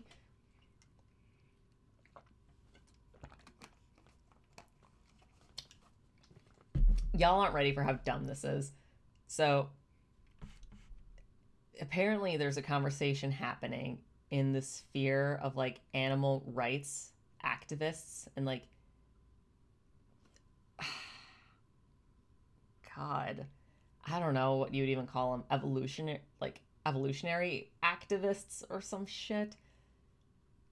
But there are people that are arguing that if human beings are capable of removing predators, aka carnivores, from the global ecosystem, then it's our responsibility to do so. Because animal rights activism includes saving animals from being prey to other animals.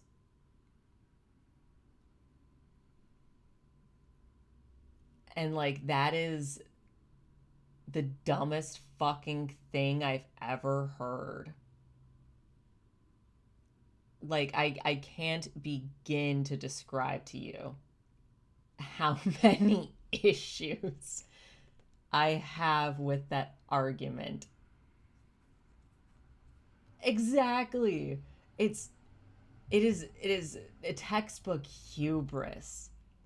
Like, what the fuck are you talking about? You're gonna remove, I don't even know what percentage of the planet.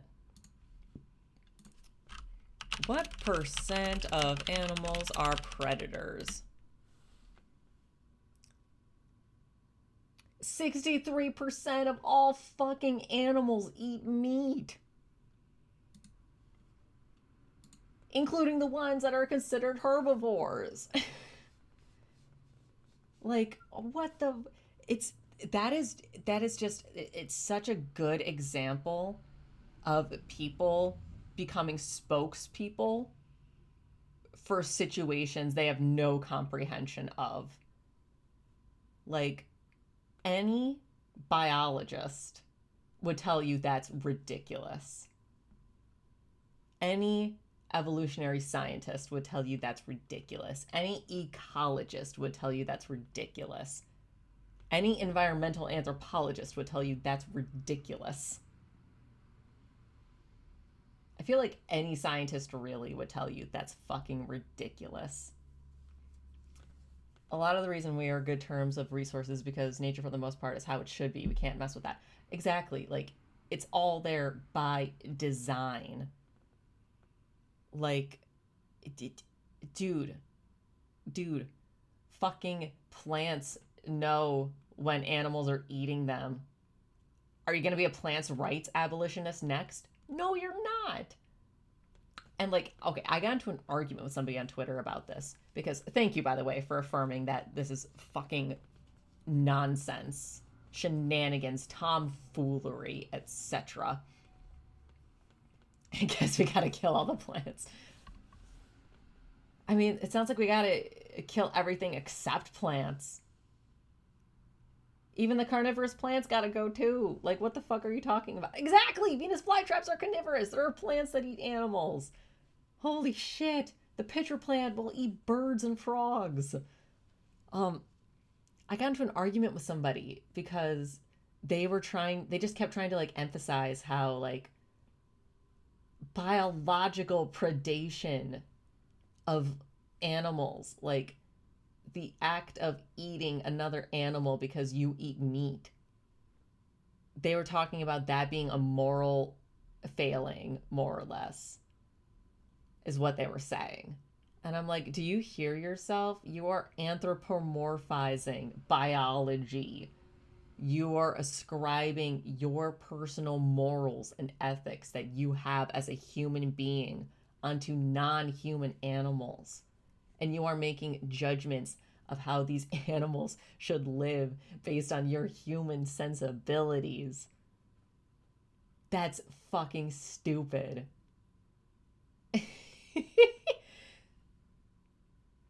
You know, I hate arguments. I'd rather have healthy discussions. The world today is so divided. Not saying you started the argument, by the way. Like, argue is negative content. Hey, yeah, no, I agree. I say argument because I came into it with, you know, contesting the claims that they made, and they responded in a way that showed me they were not open to re-examining their perspective.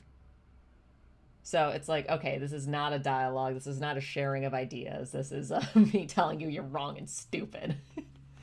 Because I can't help it. My patience only goes so far, I'll admit. That is one curse I fall victim to on social media quite a bit. I can get a little heated when I see people being fucking stupid. They aren't open, and it's clear it's kind of hostile. And it's not even that. It's like them I don't know if it's intentionally, but at least them committed to misunderstanding their own arguments that they're making. Because when I explain to them that they're anthropomorphizing this biological behavior, they tried asking me why that's any different than someone seeing a koala that was burnt in a forest fire and giving them water.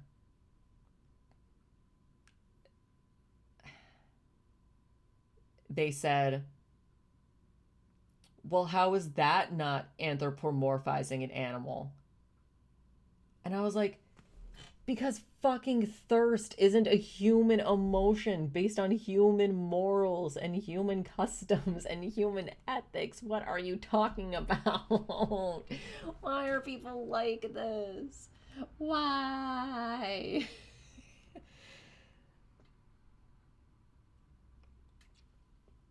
Social media is it's a case study. I swear. It's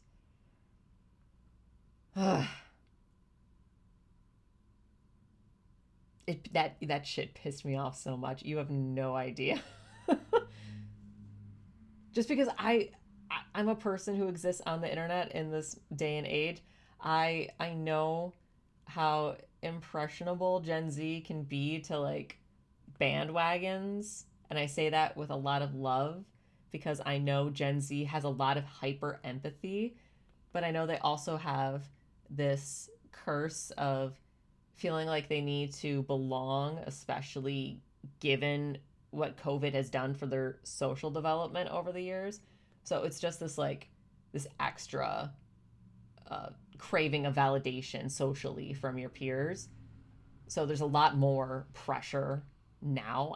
This is all my thoughts, by the way. This is 100% my thoughts on it. I don't have any sources or whatever to show this, but I think that there's more pressure now to like have the best takes, to be the most palatable and acceptable, because you want people to accept you, since you didn't have that reaffirmation of yourself socially through missing a lot of schooling.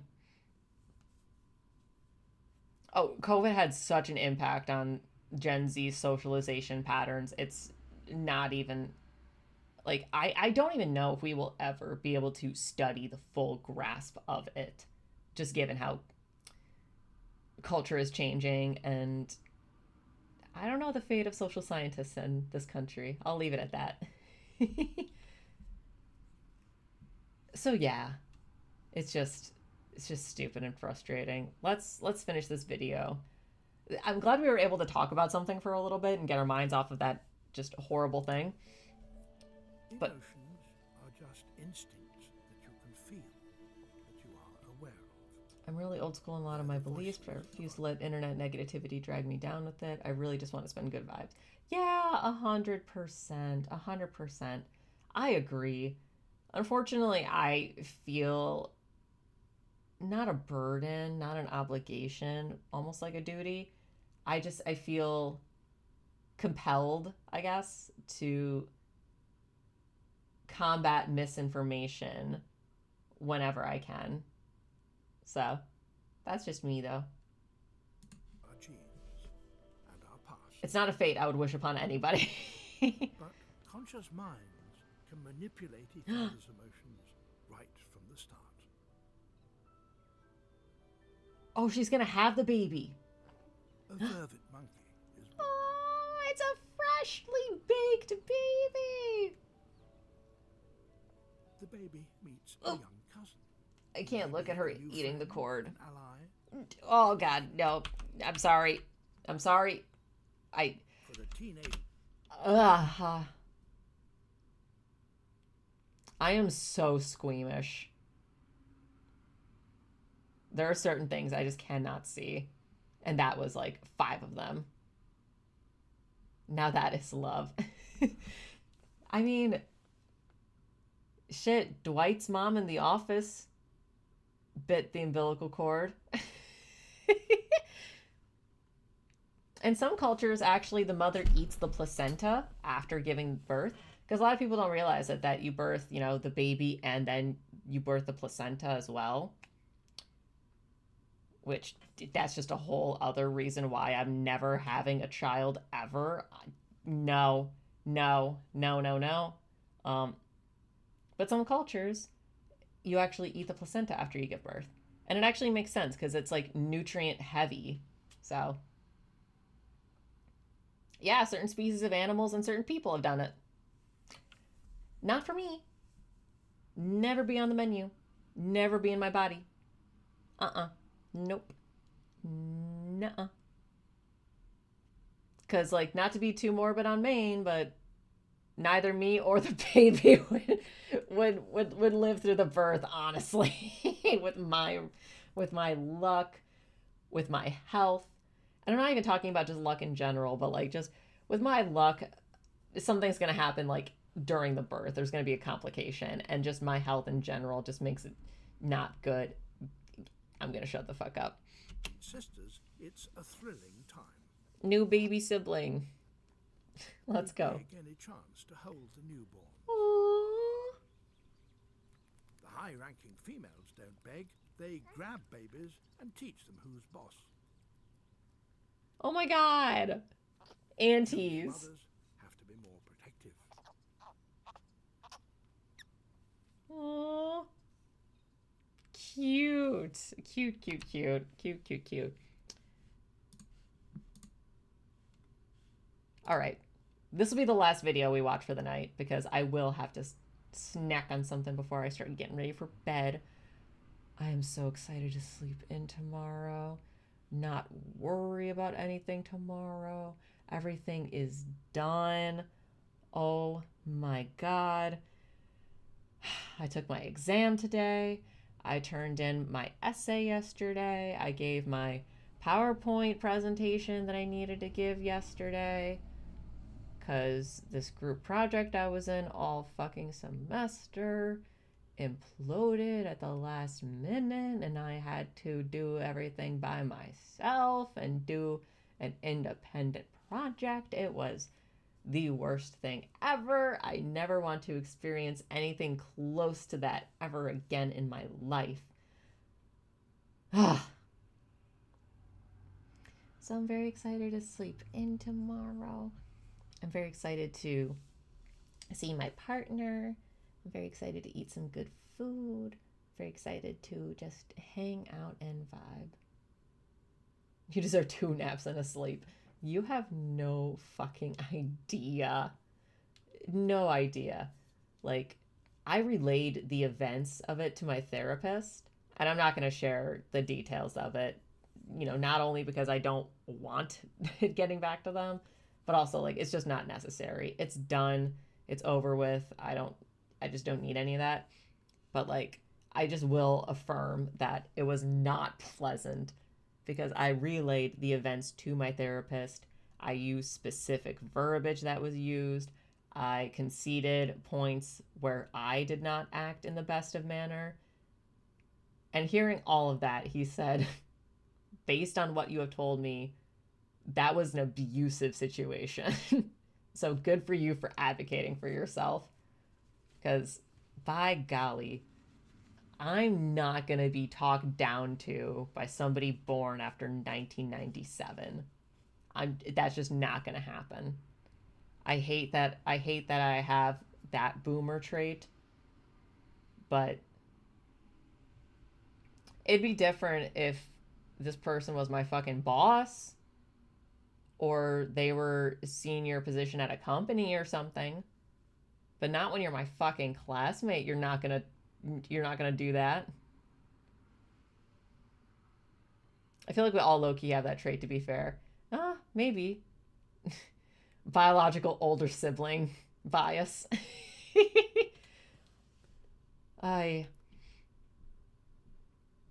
Man.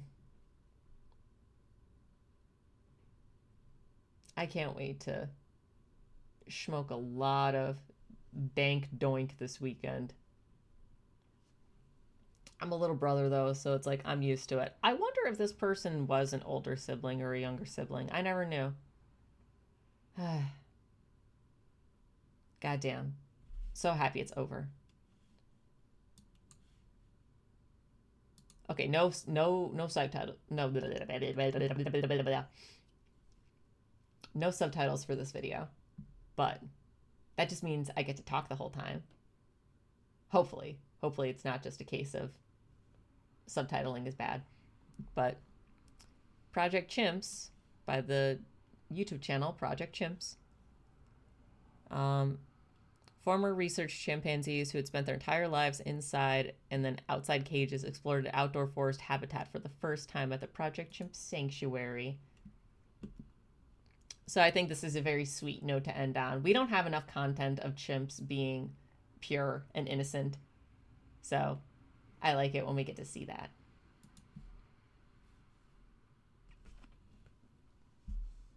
I'm already getting emotional. Peachtree?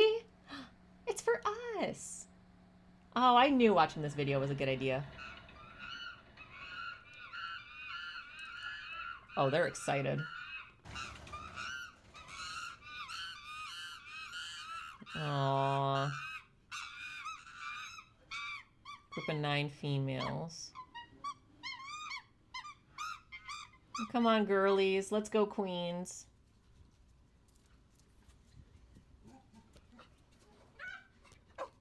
Aww. Hi, Bush Baby. Good to see you. Welcome to the stream. Unfortunately, this is the last video we're watching. Just letting you know, so you don't get disappointed when we're done in just 5 minutes here. But thank you for being here. I appreciate the lurk. Don't be sorry. Don't be sorry. You're totally fine. I'm very good now that I'm not gonna scream over chimps. I'm very good now that my semester's over. I'm so happy that everything's done with. By golly, it was rough, but we're all done now. We're all done now, and nothing but good vibes now from here on out. Thanks again for being here. How are you doing? I hope things have been well. Oh, I'm sorry. The head pat redeem is not. It's I gotta. There we go. Ah, thank you. Appreciate it. He. Yeah, I figured out how toggles work, kind of. For some reason, it's not linking to the Twitch redeem. Because I'm just doing it through VTube Studio. But I don't know. I'll revisit it. uni resumes in for the fall, so fall for me, so I'm trying to find something to earn money until then. Oh, nice, nice, nice. Is this your undergraduate or is this a graduate degree? I just want to make sure before I start talking about stuff.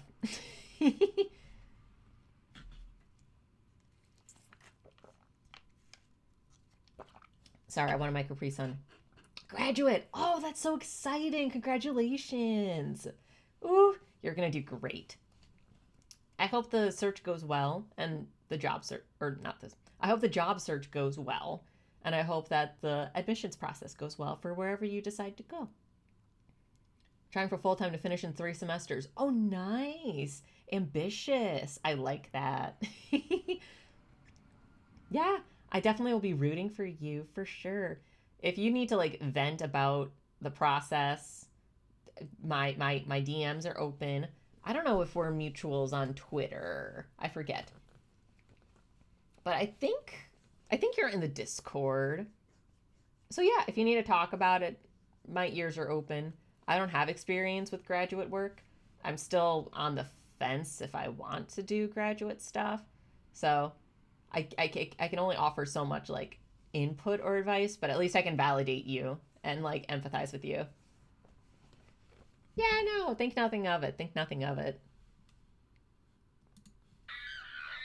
Are you comfortable sharing what kind of graduate program you want to do?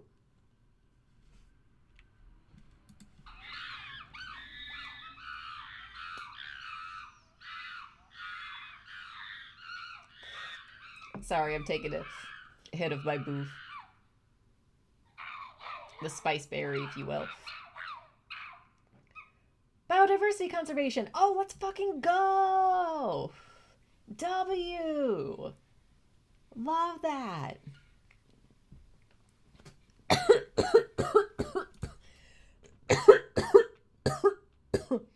Oh, pardon me. I am so sorry.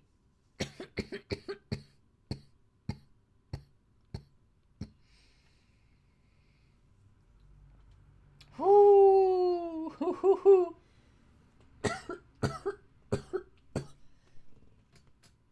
That is so awesome that you're doing that.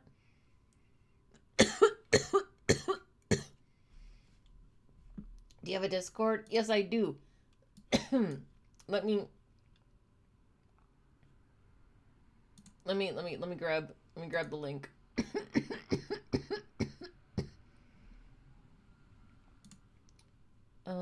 Shit. Hang on. There we go. Copy.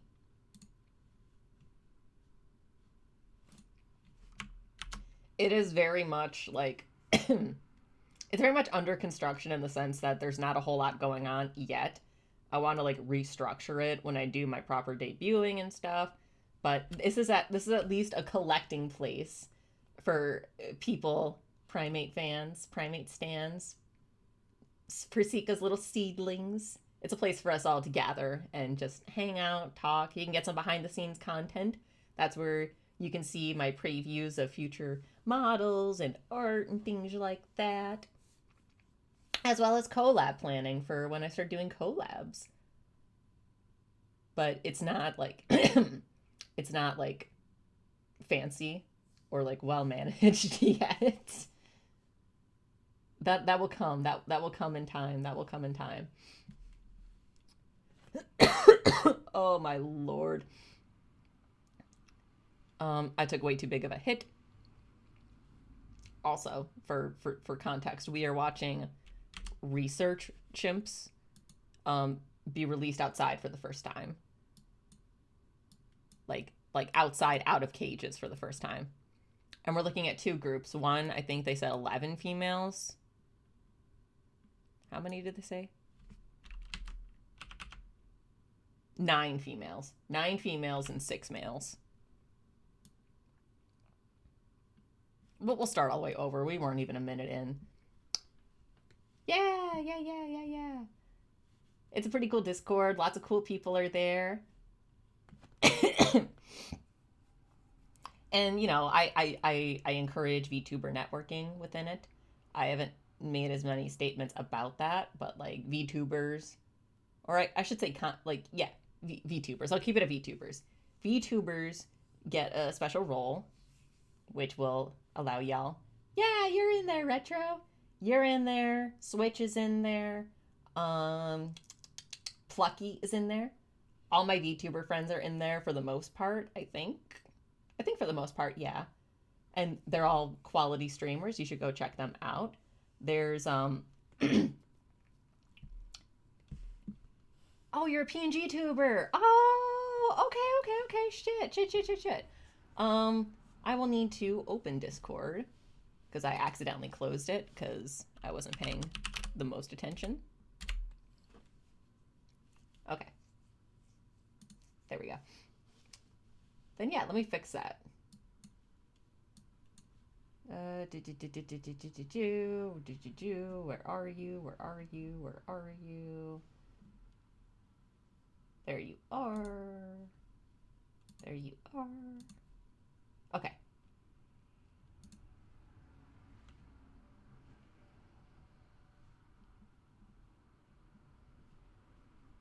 All right. There we go. And that includes everybody now.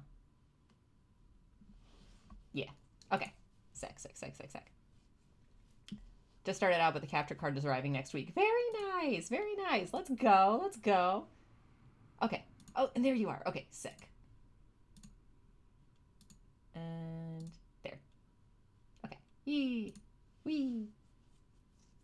And I mentioned this much earlier in the stream, but yeah, exactly. We're all in this together.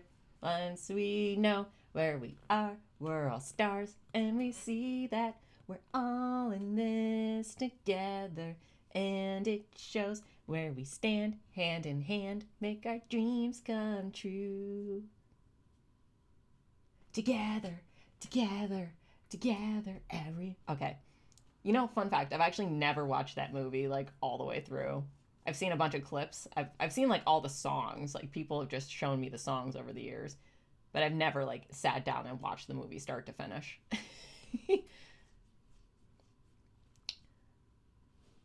Oh, you did raid me once. I say that like I remember. I am so sorry. My memory is Swiss cheese. It is genuinely a lot to do with trauma, hereditary, and consumption of substances over my lifetime. I'm very sorry. Never have either, but my elementary school played the song a lot. Oh, interesting. You're good. I completely understand. Okay, sick. Awesome. All right, let's watch chimps. Let's watch chimps have the best day of their lives.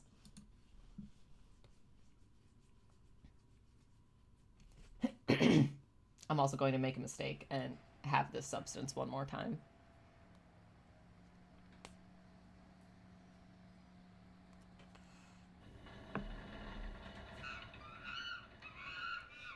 These ladies are so nervous.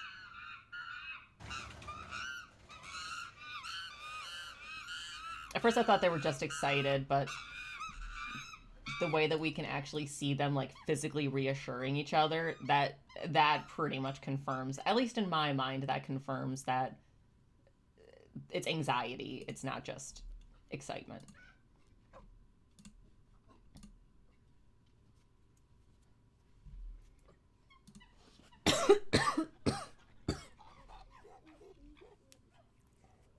Ooh.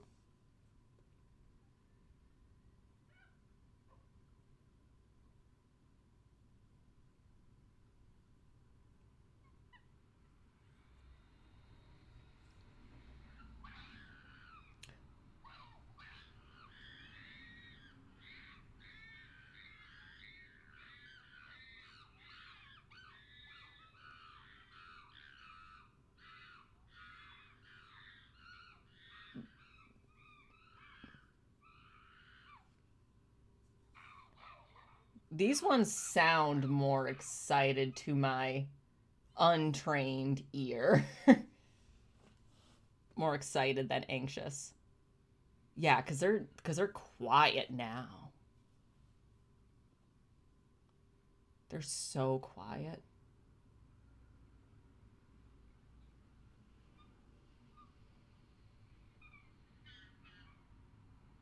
Now a little nervous.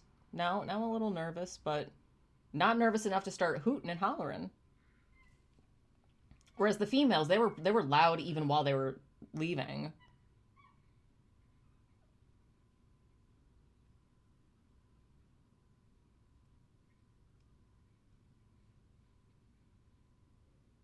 Interesting, the males are more apprehensive, despite the females seeming more nervous.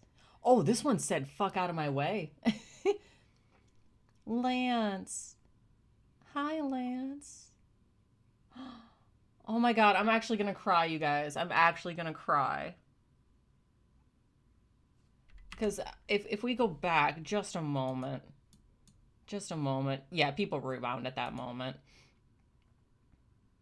Oh, I'm actually getting teary-eyed. I'm getting misty. When he walks out there and stands up and turns around and looks at the cage that they came out of,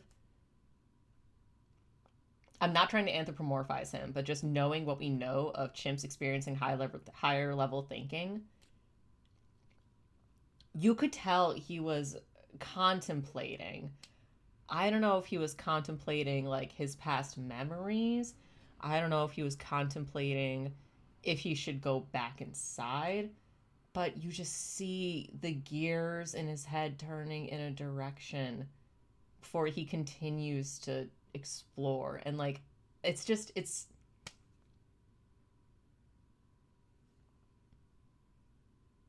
I'm just so happy for him. Like, I need y'all to see what I see. Because, see, he's confidently going out there. And he stands up to get a better look. And then he just looks back for a minute. And, yeah, he's excited. He is excited. That when we hear that, that panting, that is a positive thing.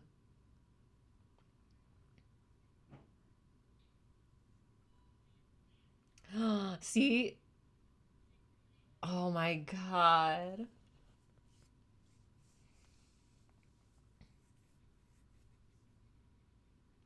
Oh, they're so excited. Jason encourages Bo to come out. Oh my god. He's like, you're okay, bro. It's cool. It's cool. It's chill. See? It's chill. Oh, Jason.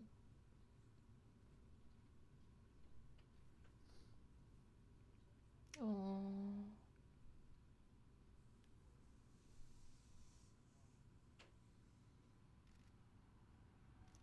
Oh my god, they're so happy. They're so fucking happy. Oh. They're so... Oh, I keep saying it, but...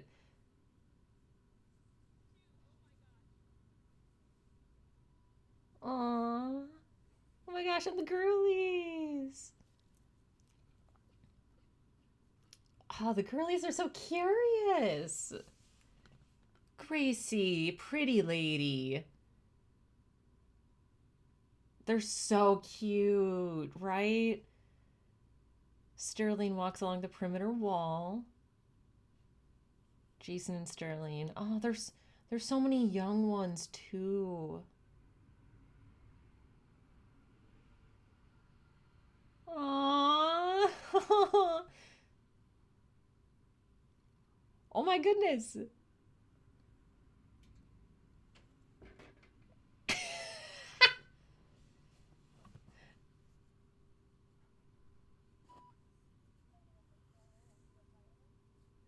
Emma enjoys the fire hose bridge. Oh, that's such a smart material to use. I didn't even think about that. Because, like, obviously it can't be plastic. It can't be, like... It can't be anything that would, like, degenerate with, like, the cold or whatever.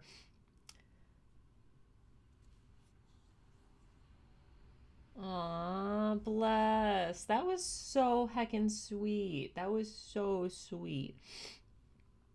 Oh my gosh. I seriously almost shed tears. I had that moment of like, my vision just getting wet. Ow, that was my elbow. Why am I like this?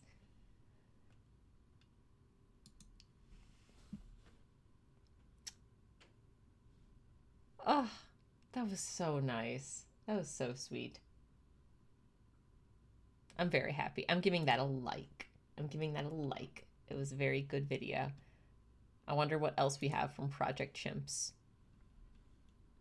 When was our last video? Oh, sick. Okay. I was so worried for a second. Like, if I find out this place closed 6 years ago and this video was uploaded 7, I'm gonna lose my fucking mind. But no, they uploaded something as of 11 hours ago. You know what? We're gonna subscribe. We're gonna subscribe because I like this place. I'm very happy that.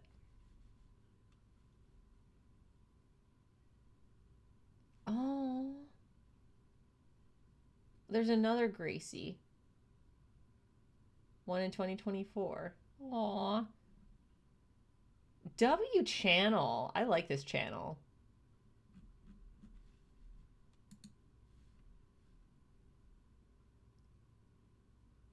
Okay, so I'm starting to get primate content back in my... What the fuck is that? Okay, never mind. I'm not even going to entertain this conversation. Man, that was heckin' sweet. I kind of think I need to end on a sweet note. So I'm just going to put some music back on and we're gonna say goodbye.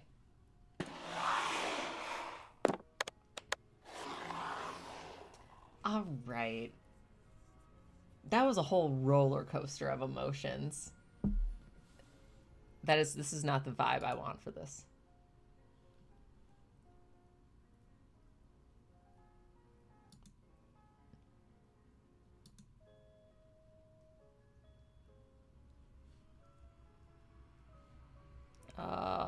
Sorry, I wasn't ignoring y'all. I'm literally just thinking, what song do I want?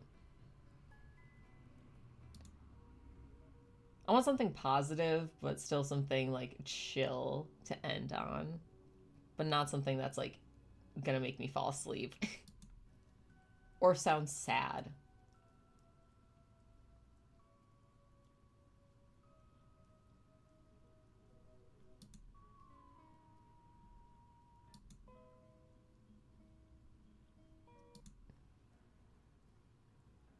It's all too slow. This shows how far I've listened into this playlist. Okay, here we go. This is fine. This is fine. I'll definitely interact with the Discord often, and I might DM in the fall once uni resumes. Thank you, and I appreciate you, Persika. Oh, yeah, think nothing of it. Thank you. Thank you. I've wanted to make more VTuber friends for a while that, like, had the same, like, conservation focus as me, either in real life or on stream. And, like, you know, I'll just say it here now, since you said that you don't use Twitter, and I don't think you've been in stream when I've mentioned it before. But in the future, I do want to start a VTuber group. I don't know if it's going to be, like, an actual group with, like, managers and, like, events and stuff, or if it's just going to be, like, a collective that we all just kind of, like, you know, talk to each other and are affiliated with each other and, like, do stuff together, but, you know, none of the extra stuff. I do want to start a VTuber group that's, like, all about, you know, education about animals and conservation efforts, do, like, charities, or fundraisers for charities, I mean, educational animal content, on-theme animal content. I have a slowly building a list. I have a list that I'm slowly building of VTubers that I'm interested in talking about possibly joining it in the future. So just keep that in mind. I'd love to help with that. We can do relays. Yeah. Yeah. Things are happening. Things are gonna be happening. And I just appreciate everybody's patience with me while I get these things going. Because it's like I mentioned earlier, I was a content creator in the past, in a past life, not a VTuber, just a content creator as a whole. I don't want any narrative spreading. I don't want any rumors spreading. Okay. But I was a content creator in a past life, and I was pretty good at it. This is a very different breed of content creation than what I did in the past. But I know I have the capabilities to like do big things and do good things. And I want to do those things. And I want to do those things with like-minded people who also want to do things like that. So it just really thanks everybody for being patient with me while I get my bullshit together and get in the process of doing said things. I might have to move my... Sorry, I'm just thinking about something. Yeah, it might have to be more like this. Because I don't want to make y'all super tiny, but I also don't want to... I guess that'll have to work. Okay, sorry. It's all good. It's like planting a garden. We take our time with it. Exactly. We're all growing together. You gotta water the soil. You gotta fertilize it. But, you know, seeds are taking root. Things are germinating. Things are in the works. And I'm just so thankful that I have so many supportive people in my corner that believe in me and believe in what I do. So, y'all are awesome. Thanks so much. Alrighty, let's see who we're gonna raid into.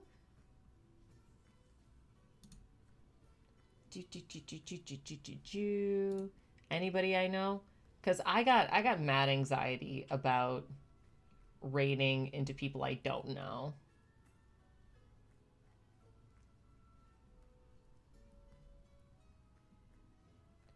But also at the same time, I have mad anxiety about raiding into like super popular VTubers that like I don't when I say no, I mean like personally no. I'll just leave it at that. So I don't know. I don't know if I can. Yeah, I guess not. You got this. Don't focus on the numbers. Focus on anybody who tells you this impacted me in a positive way. You're absolutely right. You are 100% right on that. Because it's like, okay, I've had this conversation with a couple people already. But it's like, just putting in the effort to do something that is positive and, you know, in my case, informative and like, you know, advocating for things, spreading information, calling things to attention, things like that. For me personally, I've discovered that there is quite a bit of power in that, because it's like, okay, I can share this petition that's like, you know, if it reaches a certain number of signatures, this thing's gonna stop. Or, you know, call your congressperson for whatever. So it's like, I do the thing. And then it's like, okay, I'm going to share this. Because what if 7 people see it and decide to share it? And then 7 of their friends see it and decide to share it. You see what I mean? You don't know the ripple effect you can have. It's like exactly what we were talking about earlier with not foreseeing the consequences of helping animals in distress because of a domino effect. It obviously works in a positive direction as well. So, yeah. I have to practice what I preach too. I'm not perfect. I try not to compare myself. I don't aim to be better than others. I just want to feel like I'm part of the gang, if you know what I mean. No, 100%. A million, billion %. You want to be, if not like widely perceived by your peers, you want to at least be acknowledged by them and validated in that acknowledgement. That's more than valid. Yeah. If people have a bad assumption when this is mentioned, but genuinely speaking, networking is something important to do in the VTubing sphere. It's really important to do in a lot of spheres, you know, not just related to VTubing or content creation. Y'all can be bigger because, you know, I'm humble enough to admit that I'm not big enough to have like an explosive chat. So it's not like, you know, I gotta worry about it just being too distracting by being just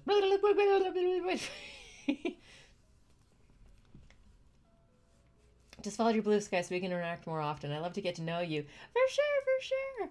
I'll be 100% honest. I am very bad at using blue sky because I keep forgetting it exists because I've used Twitter since, God, like 2013.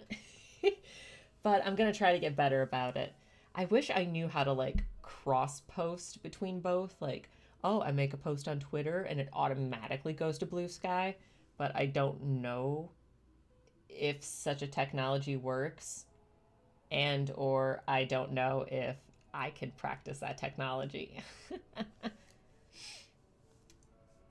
You're putting in the work and you're completely unique in what you do. I personally have more fun here than the big streamers. Oh, stop it, you. You're too kind. I appreciate that a lot. And, you know, I know enough to know that with an increase in numbers, the dynamic does shift. You know, an indie band playing to a room full of 20 people is very different than a musician selling out, you know, a hotel reception and performing for them. You know what I mean? Like, it is very much a different vibe. So I appreciate you being here and wanting to engage with me in that way.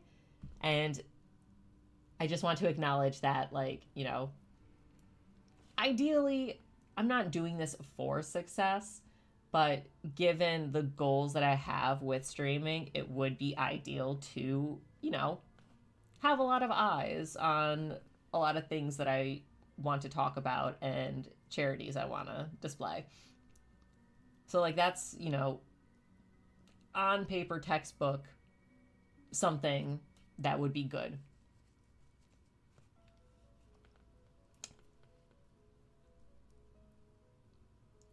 Just keep me in the loop if you have ideas. Of course, absolutely. 150 billion%. Yeah, exactly. It'd be ideal. And I just want to, like, let, you know, the people that have been here from the beginning, let them know that, like, they're very much appreciated. And yeah, y'all are the OGs. Maybe you'll get special treatment. Maybe you'll get preferential treatment. Who knows? All right, my Capri Sun is finished. And I might just be finished too in just a moment. OGs. The Orang Gang, if you will. Because that is OG. Oh, that's so good. Okay, it's canon. It's canon. The people that have been here since my pre-debut days are the OGs, part of the Orang Gang. Let's fucking go. Oh my God. What is this emote? That is so good.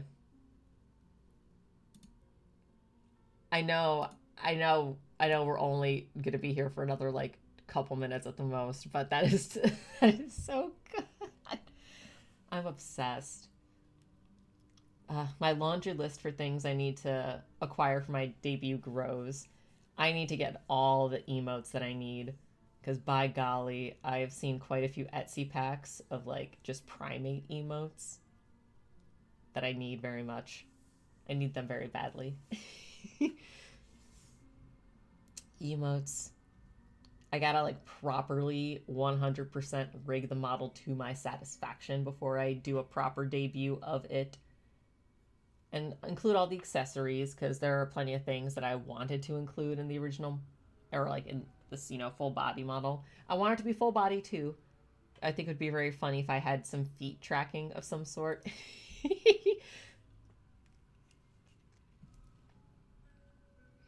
It's supposed to be Soy Jack if you needed the proper emote name. Appreciate it. Appreciate it. Thank you. Thank you. Monkey soy jack emote. Bless. All right. Yeah, I think that's just about everything I want to say. I don't have any updates of when I'm going to be back streaming, but like I said, I'm done with university. I'm going to be job hunting, of course, trying to find something over the summer, but at the moment I don't have a job, so I can be much more available for streaming, and I want to plan something sustainable. I highly, highly want to plan something sustainable to keep up in the long term. So when I figure that out, I'll let y'all know when we'll be seeing each other again. I do know that I want to actually, maybe I'll do that on Monday. I'll actually sit down and start recording my primatology lecture series, because there's a lot of stuff to cover. A lot of presentations I've done in the past. And maybe I'll just start re-streaming those. I don't know yet. I want to at least make the intro.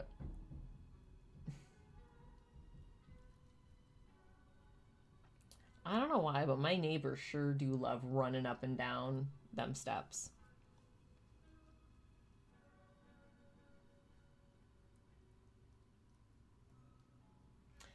Anywhoosies. Yeah. I wanna do my intro to primatology video, upload that on YouTube, and start doing some regular, like, weekly things. Because, okay, I can at least say that I want to start playing Baldur's Gate with y'all.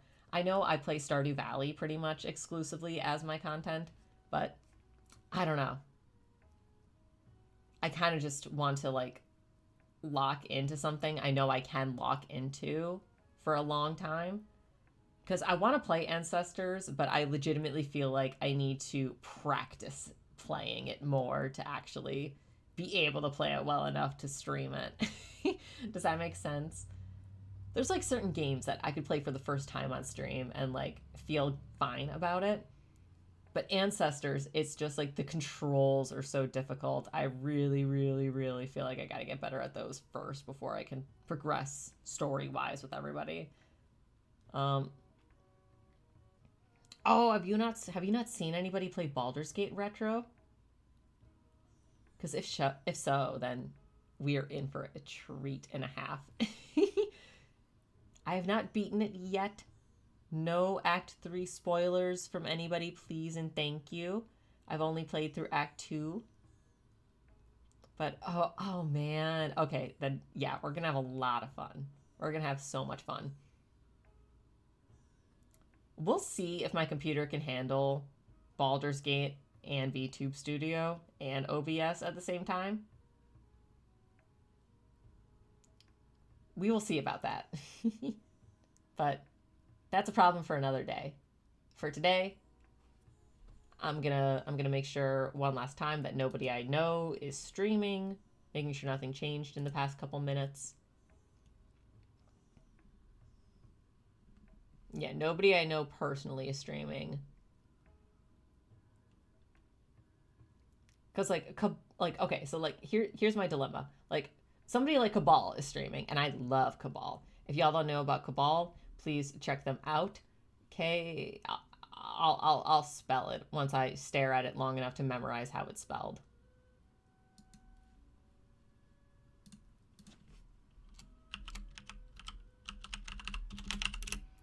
Cabal is a very fun VTuber. He is a cult leader, and he is just one of the coolest art styles and like models that I've ever seen. He just recently debuted like this newer version of it, but even his original model, it is peak. It is a huge peak. And honestly, it was a lot of inspiration for me personally.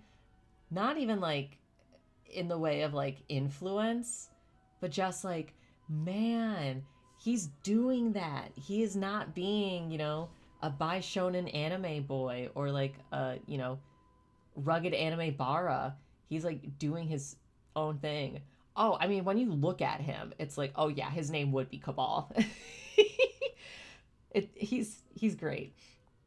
He's really funny, really cool, does art streams, does game streams, does just chatting, has a very iconic voice that I appreciate. And again, it's just such an individual and like pursues that individuality so dutifully. I really admire it a lot. So yeah, give him a little look over. I am way too intimidated by people that I admire to raid into him. Someday I will, but not yet. I've only like chatted in his stream a few times now, so I don't want to get like parasocial about things. Not that rating is parasocial, but I have anxiety. I don't want to raid into him and be like, who?